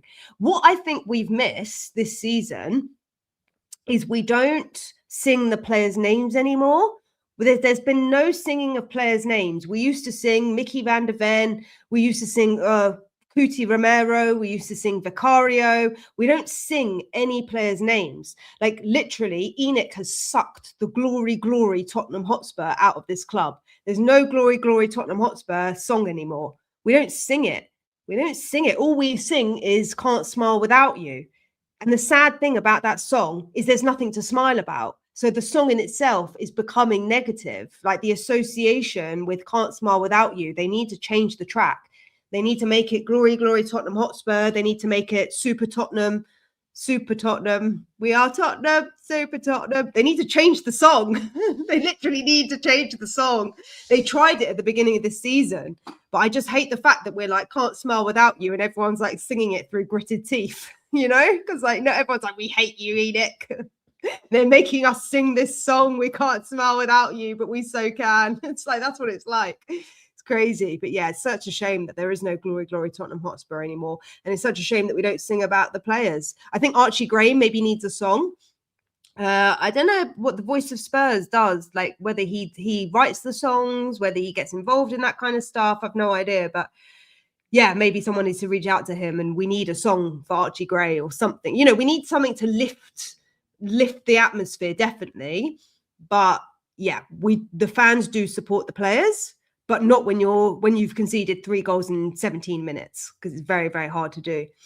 And of last game, 3 goals in 16 minutes, same thing. So if you're going to collapse like that, then it's hard. It's like supporting a partner that you know is like self-destructive. It's like very, very hard to do. 4-4-2. Vicario, Sousa, Dragusin, Danso, Gray. Yep. Spence, Xavi, Gallagher. Gallagher is unwell. Gallagher has a fever, so Gallagher's not playing. That's why Gallagher won't be playing, which is why he was not in the lineup. So, John, back to the drawing board. Back to the drawing board. If you're Igor Tudor, you need to take out Gallagher now. So the only player that you can put in is Sarr. So we have no bench. We're going into a game against Liverpool with no bench. Fun and games.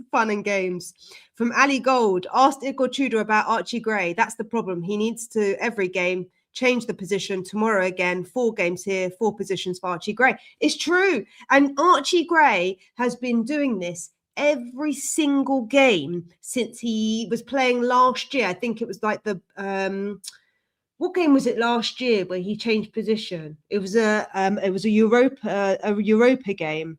One of our very early Europa League games last year. Archie Gray was like playing in every position under Ange. Him and Bergvall, they were both doing it. They were both midfielders, and they were like, Archie was left back, right back. Yeah, so he's like all over the place.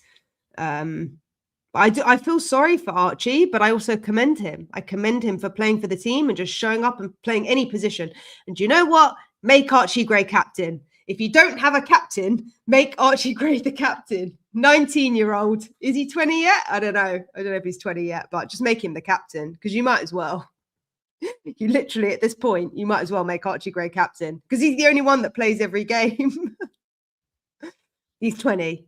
Oh, Archie Gray. It was his birthday yesterday. Happy birthday, Archie. Happy birthday for yesterday. It was his birthday. 2006. Man, that makes me feel old. How crazy. Archie Gray was born in 2006. When was Redknapp manager of Spurs?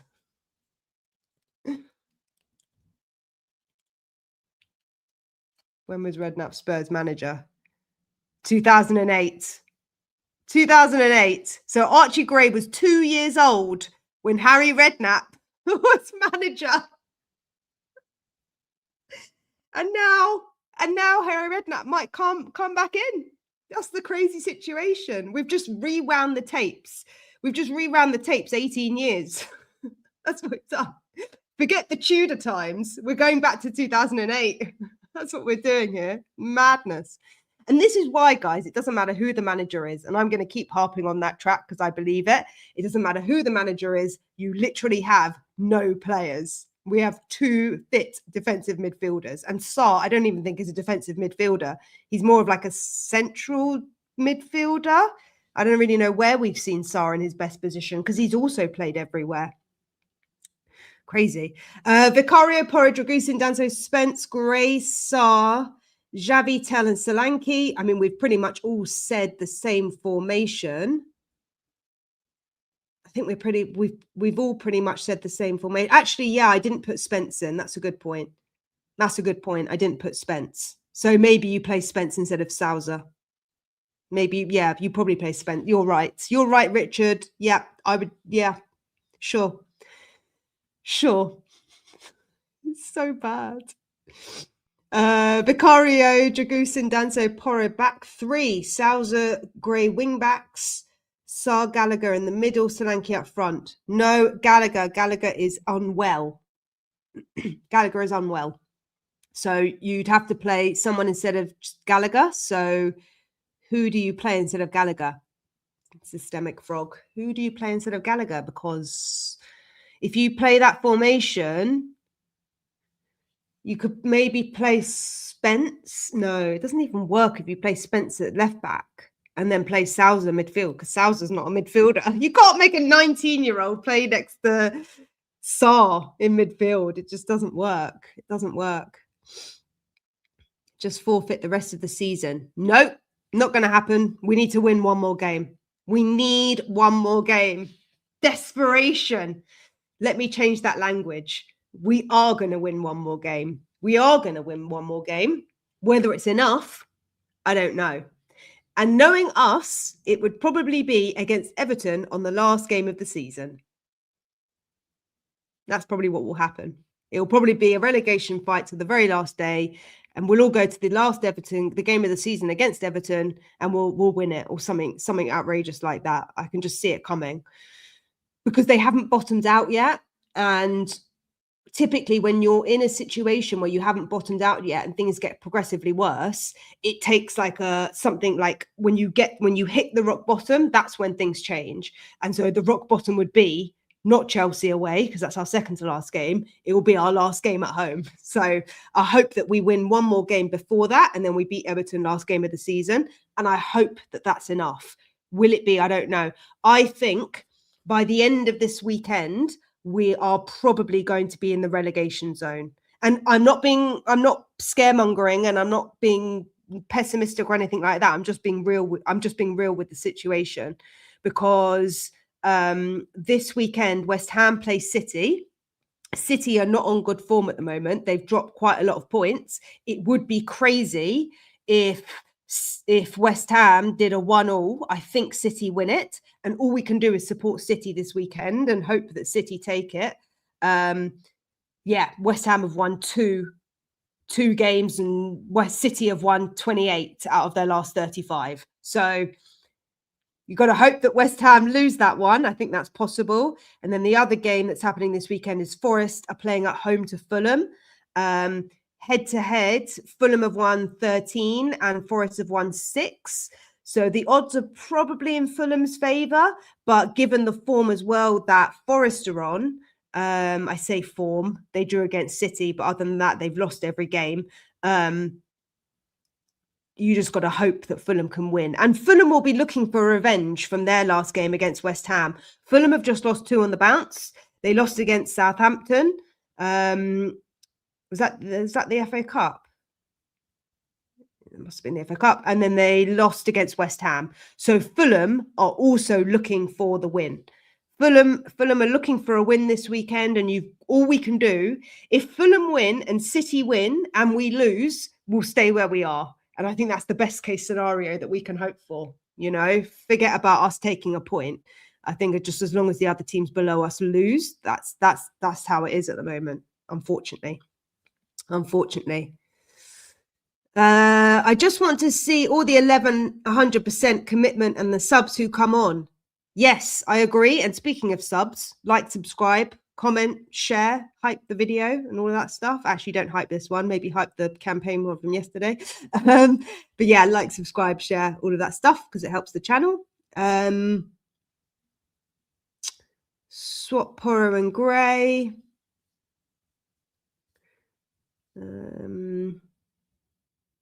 Mawani as a right winger should be a war crime. I mean, playing Mawani at all is, playing Mawani, I agree. Playing Mawani at all does nothing for the squad. But Igor Tudor seems to have started him. I think he started every game, under Tudor, Mawani. I don't know why. I think it's because Richie can't play a full 90 minutes. So you're in a bit of a predicament. Actually, Tudor's been in for 4 games. He played Mawani 68 minutes against Arsenal, pulled him. He played Fulham 58 minutes, pulled him. Played him against Crystal Palace 43 minutes. Was that the second half? No, first half. Pulled him first half. He played him Atletico Madrid, pulled him first half. What does that tell you about Kolo Muani? Or what does that tell you about Igor Tudor? He doesn't trust his players, and the players don't trust him, and the players don't want to play either. So Muani, yep, 4 games on the bounce, been pulled every single one except Arsenal. Well, no, actually, that's not true. Fulham, he wasn't. So did he not play? What was the game before that?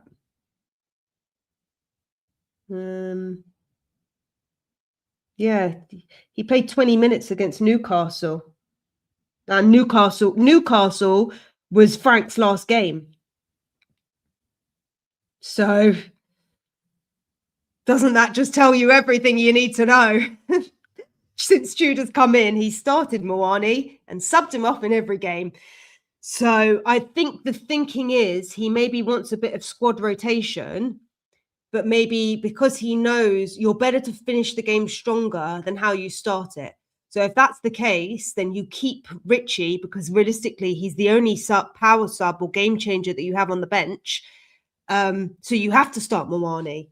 Like the striker position is the only one that you can play where you have any kind of rotation at all. And even then, even if you play Muani or you play Solanke, whatever formation you play, you've got no midfield, really. So the whole situation is just awful. Yep. Let's not say it. What's the quickest hat trick that's ever been scored in the Premier League? I don't know. Jermaine Defoe's up there, I think.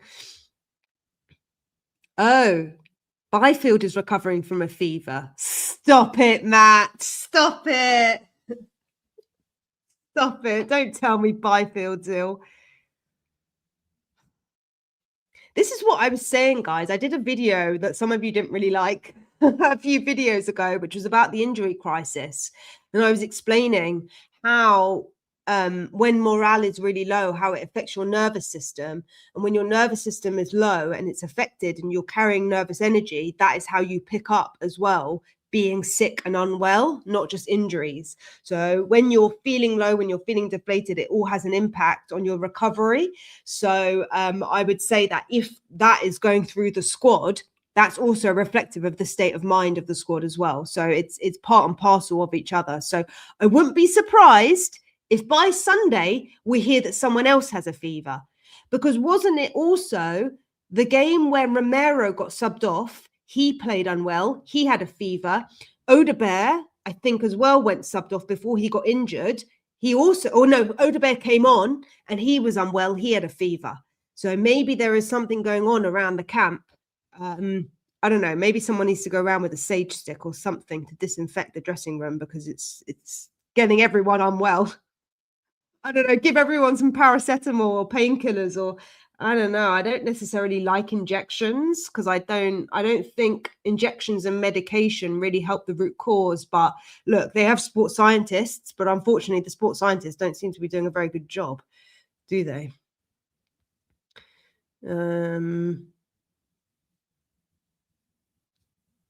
Don't know what Tudor is on about because he's already played along the back line and centre mid. So unless he's playing up top or in goal, then he's not playing in a new position.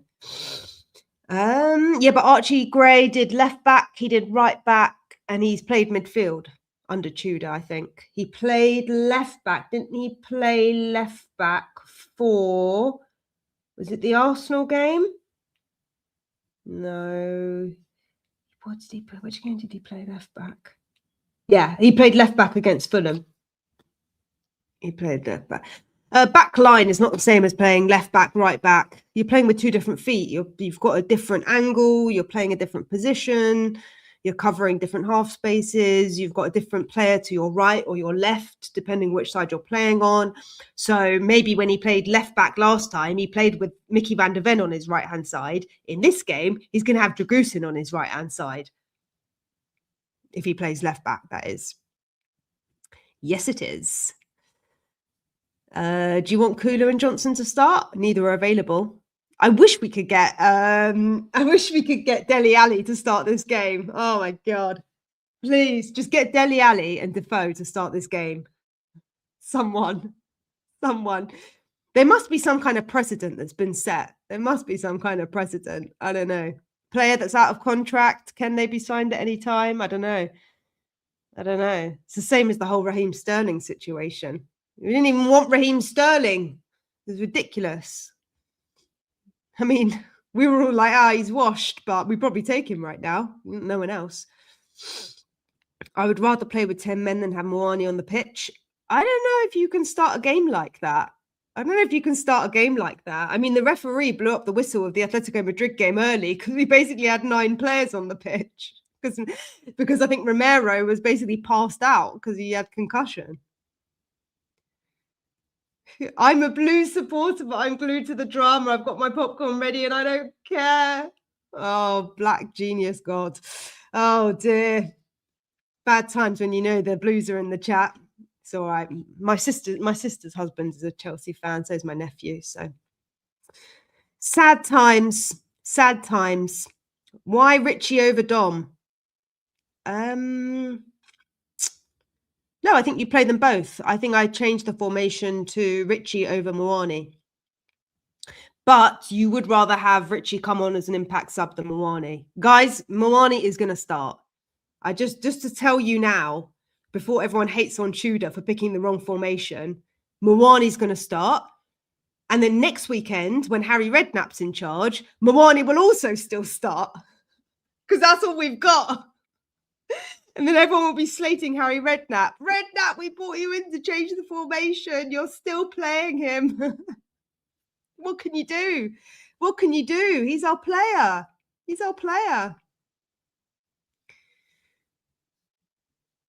Pigeon on the wing. Yeah, but I don't know. Whichever way you spin it. I don't know. Sure, play Tell up top. Richie can't play 90 minutes, guys. So if Richie's going to play 60 minutes maximum, you'd rather him come on in the second half for 45 minutes as a game changer. Because otherwise, what are we doing? I don't know. I don't know what we're doing. We got nothing. Does anyone want to give a match prediction? Just throwing that out there. Does anyone? I feel like I'm still going through the comments, but I feel like there's going to be a lot of like 5-0s, 5-1s, 6-0s, 8-0s. and I'm not talking about in Spurs' favour. So look, if there's appetite, I'll do a watch along. If there's appetite for it. And I'll do a deal with you guys that if we are 5-0 by half time and we have less than 100 viewers, then I will quit the stream. How about that? We'll do it that way. And I'll find out a way tomorrow. I'll look into how I set timers and stuff like that. It's not going to be as professional as Mark Goldbridge. It's not going to be a Mark Goldbridge one. It's not going to be as fancy pants as Expressions, that's for sure. But I'll see what I can do in terms of like trying to set up a timer or something like that. 4-4-2. I don't know, guys, we're all clutching at straws. Let's be honest. We're all clutching at straws. You've amended this, have you, John?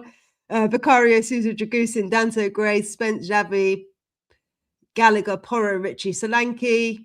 Sure. I think it's a lose-lose anyway. Having Sarr and Gray would get dominated in midfield. Well, we played Sarr and Gray last game on the slippery pitch. Oh, God, do you think Anfield's going to have a lot of rain this weekend? Is it forecast to rain at Anfield? We don't do well when it rains. Kitman needs to bring some extra studs. I don't know. We know there's a rat in the dressing room. We know that because we heard all this news that the players are unhappy. But then I feel sorry for the whole situation. Liverpool will destroy Chicken Club. 5-1 loading. Yeah, well, maybe the chickens are coming home to roost. That's what I said yesterday in the campaign, didn't I? Chickens are coming home to roost. Lifted the curse. Isn't that what the chickens are coming home to roost really means? It's about lifting the curse? I don't know. Maybe at some point the cockerel would decide to make an appearance. Let's hope so. I've seen the meme going round with the cockerel's fled and it's just the ball. And people are like, even the cockerel's been unimpressed.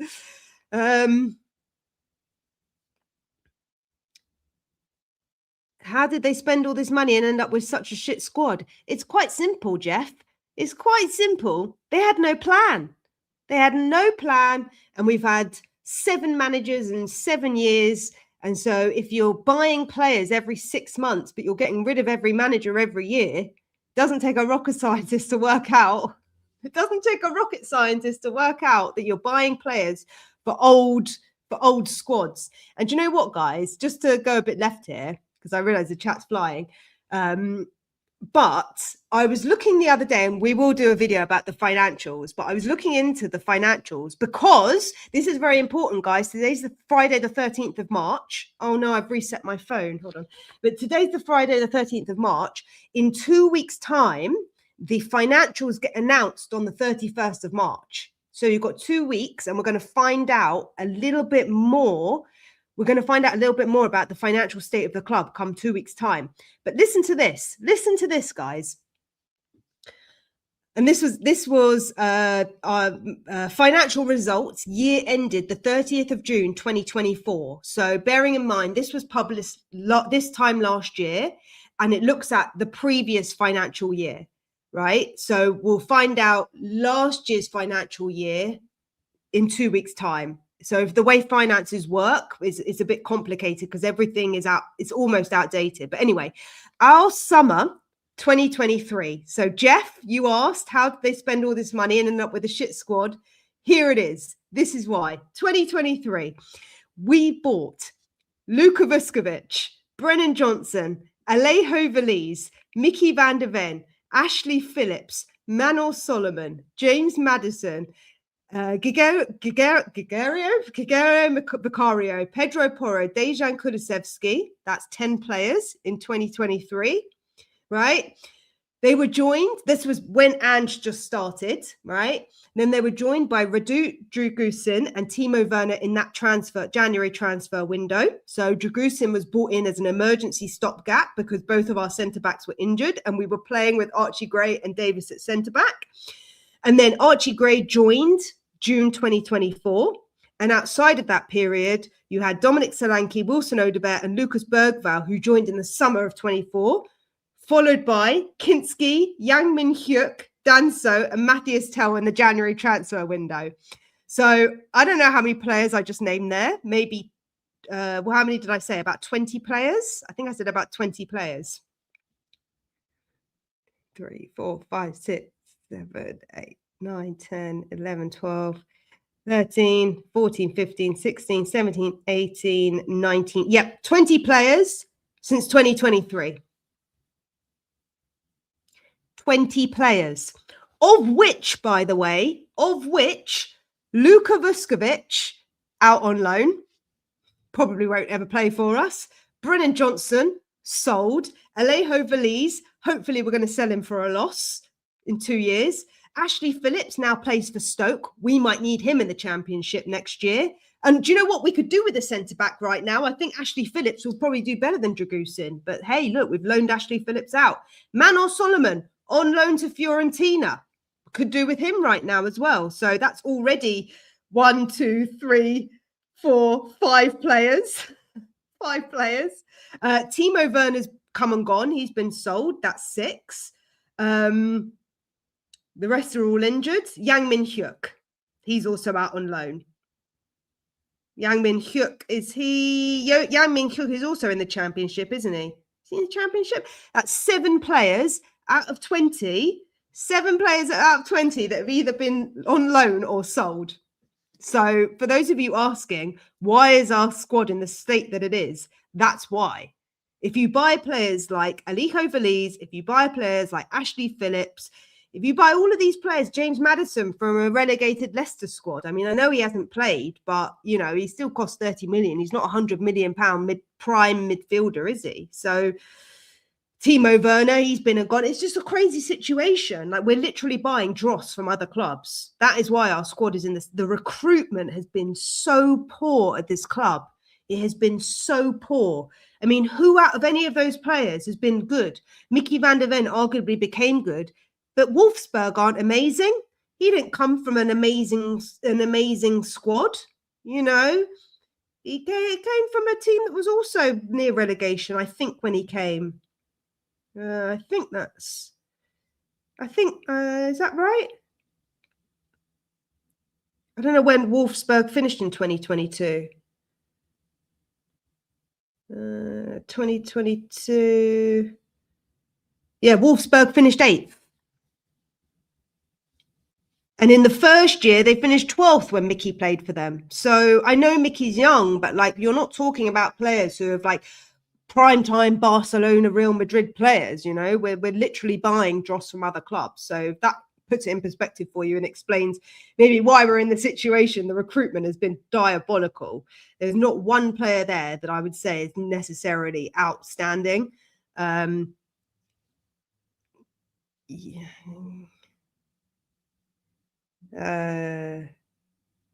Who does Yang Min Hyuk? Oh, Yang Min Hyuk's at Coventry. He's at Coventry and he's not even really playing. And I don't think he says Yang Min Hyuk. He scored 3 goals this season. I mean, we've bought championship players. That's what we've done, guys. We've literally bought a squad of championship players in the hopes that we're going to get a manager in who's going to be able to improve them. But we're not bringing in the right managers for them to coach them. And so we're in this vicious, stupid cycle. It's really frustrating. It's really frustrating. I don't know what the only way out of it is that you try and get some money back for those players. Realistically, if you try and get some money back for them, maybe you see a bit of an improvement. But oh yeah, how's Yang Min Hyuk's health? Can he come to Spurs? Because we need a lot of doctors. I think I saw them advertising for a sports scientist or something like that a few days ago on LinkedIn. Every few days, guys, if you go on LinkedIn and you follow Tottenham Hotspur on LinkedIn, every few days they have a job position for some kind of medic, and they probably get so spammed that they just remove it. They remove it like 2 days later. It's just so ridiculous. Mickey's future is left back. I don't know. Someone just send a super chat. Big up, Sarah. You're doing a great job. Thank you so much, Craig Fenner. Thank you for the support. 9563. Appreciate it. I'm trying my best. But the situation at Spurs is kind of a tricky one right now. But anyway, right. I'm going to a birthday soon, so I need to skid on out of here. But good, great work, Sarah, and strong showing on the 5. Yeah, they were really well behaved last night, weren't they? It was a fun show, actually. But yeah, it's always interesting.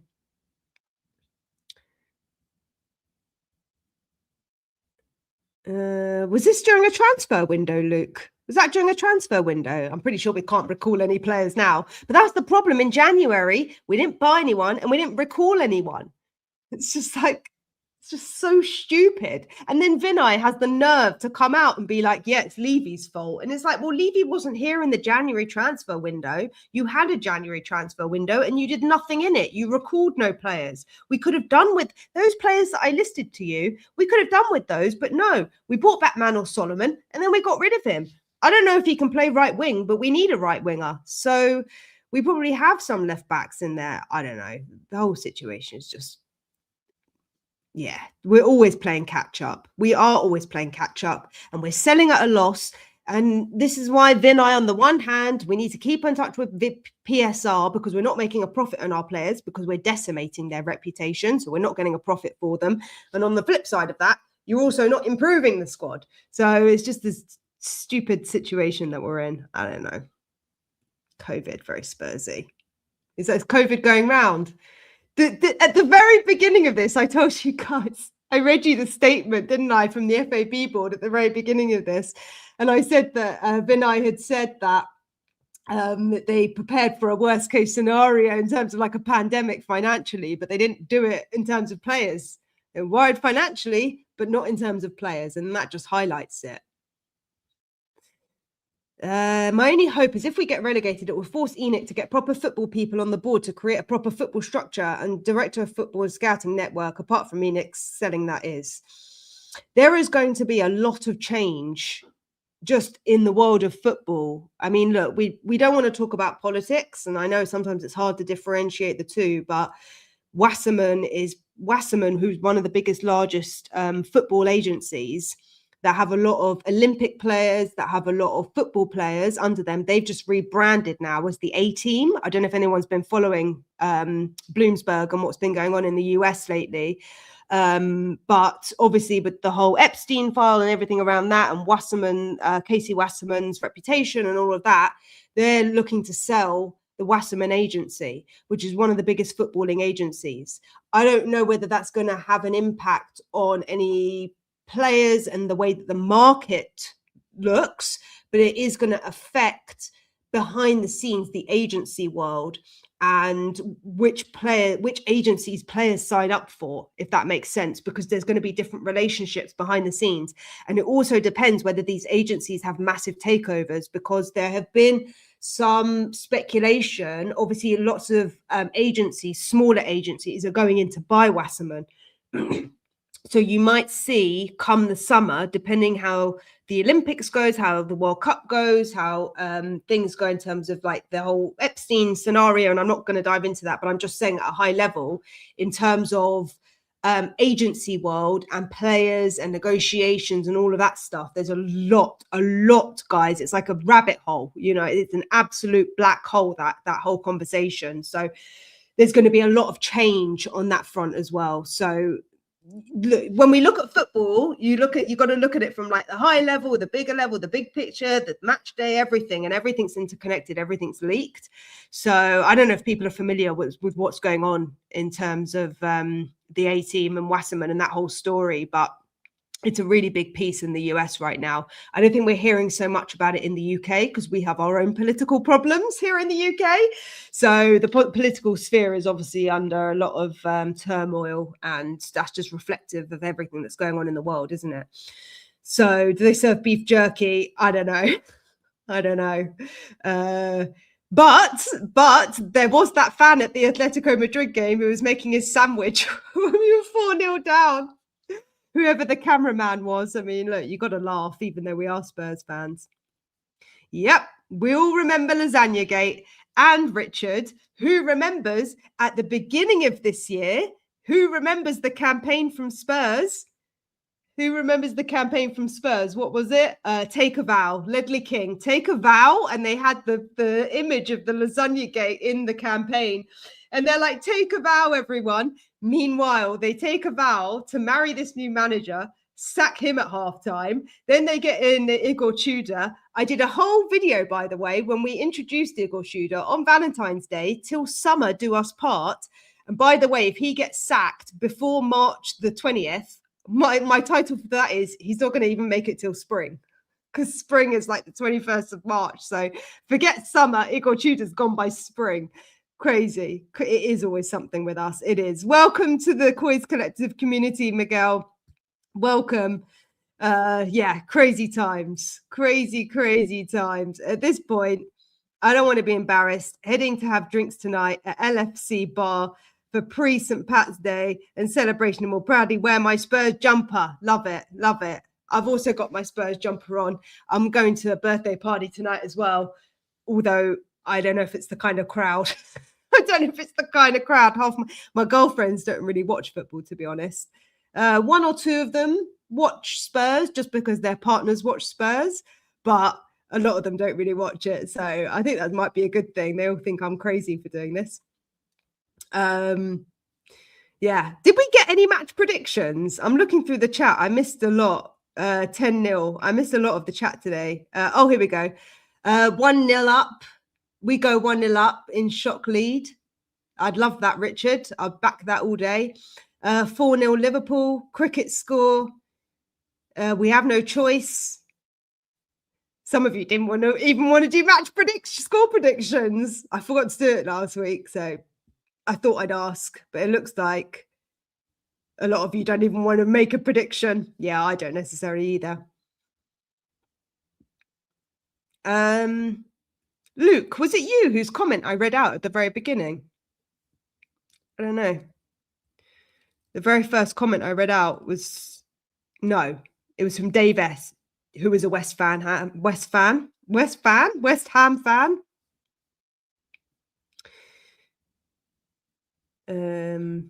We need 9 points. I don't know. Don't worry. Man City will sort you out this weekend. That's what we're all hoping for. Another weekend where West Ham plays before us. Oh my gosh. If you manage to get something from West Ham,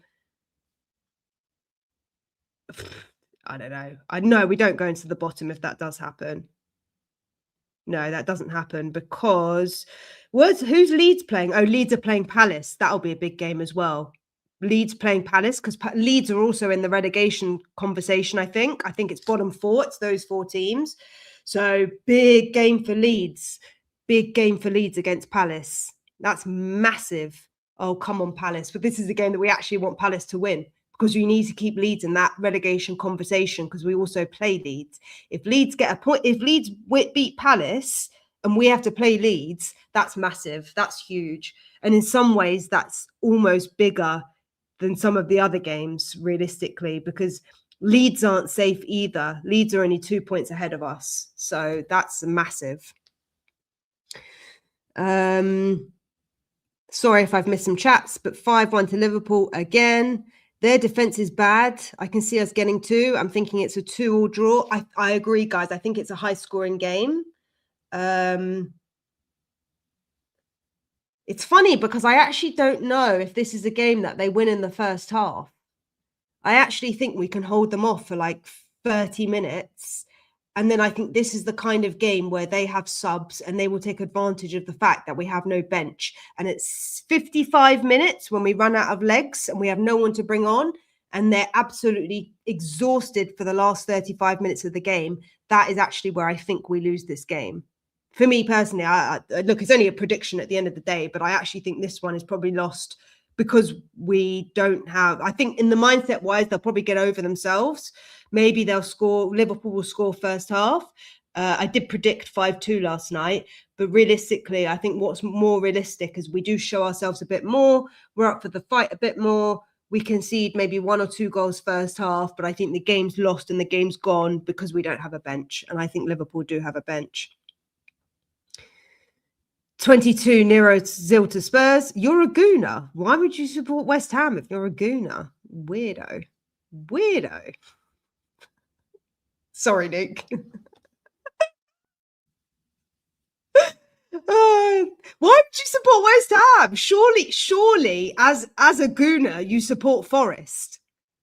Out of all the relegation conversation teams, surely you support Forest out of those 3. No, that's just my perspective. I don't know.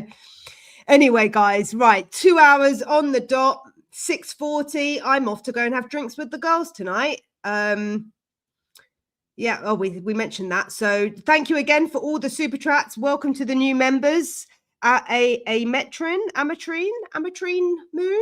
Welcome to the Coys Collective. Welcome, Miguel. Thank you to Craig, to Dominic for your super chats. It's greatly appreciated. Actually, let's just see how many emails have been sent. 251 emails. 251 emails have been sent in 24 hours. I think we're now at the 24-hour mark. Yep. 251 emails. 251 emails, 1 day, 24 hours. Pretty good going. I think that's pretty good going. So, yeah, if you guys want to send the emails, great. And if you have a problem with it and you don't want to send them, that's fine too. But if you care about saving Spurs, then maybe now's the time to send it. Cool. You've sent 4 emails. Yeah, I'm usually on at 4:30. I know We Are Tottenham TV are on at that time, but I don't want to be ruining my Friday night talking about how tragic we are. So 4:30, and then if people jump on after work or, after work, probably about 5:30 in the UK, but we have people all over the world watching. So I know Susan and a couple of other people are outside the UK, Northamptonshire. Yeah, people all over. Cool. Peace out. Yes. Unless peace is ineffective. Let's hope that this weekend, I might do a little video tomorrow. We'll see what news comes out because I am trying to do a video a day. I made a commitment and it's become a habit now. Once you do something 21 times in a row, it becomes a habit. So they will try and get something out for you guys tomorrow. And I will look into a live watch along. And just to say, if I can't make a live watch along work, because I think it's a bit rubbish if I come on live and then I don't have a timer, and then you guys are like, what minute are you watching? It'd be really annoying. So if I can't manage to work it out, then maybe I'll jump on after the game to do a debrief, because that'll be about 6:30 Sunday night. And I don't think I've got plans at the moment, but let's see how we go. Let's see how we go. Don't worry. Their inbox would have been hounded, and they'll be having internal meetings saying, everyone, we've had a couple of hundred emails in the past hour. Where are they coming from? And they'll probably do, save us first, have a little look, and they'll see me and you guys all on this live stream. Hey, Vinai. Hey, Viv. Hey, Nick. Hey, I don't know, person working in the customer service. Sorry for spamming you, but also not sorry for spamming you, because we want to see change and we want to see in Excel. Anyway, guys, have a fantastic weekend. Enjoy the next 24 hours without a game. Clear your mind. We go into the next one, you know, with hope, with faith, belief. Maybe no belief, I don't know, but that's what we've got to clutch onto right now. Let's hope that no more players come down with this illness over the next 24 hours, and maybe let's hope Conor Gallagher is having lots of lemon and honey and he can recover in time. So guys, have a lovely weekend. Until then, I'll see you all in the next video very, very soon. Bye for now.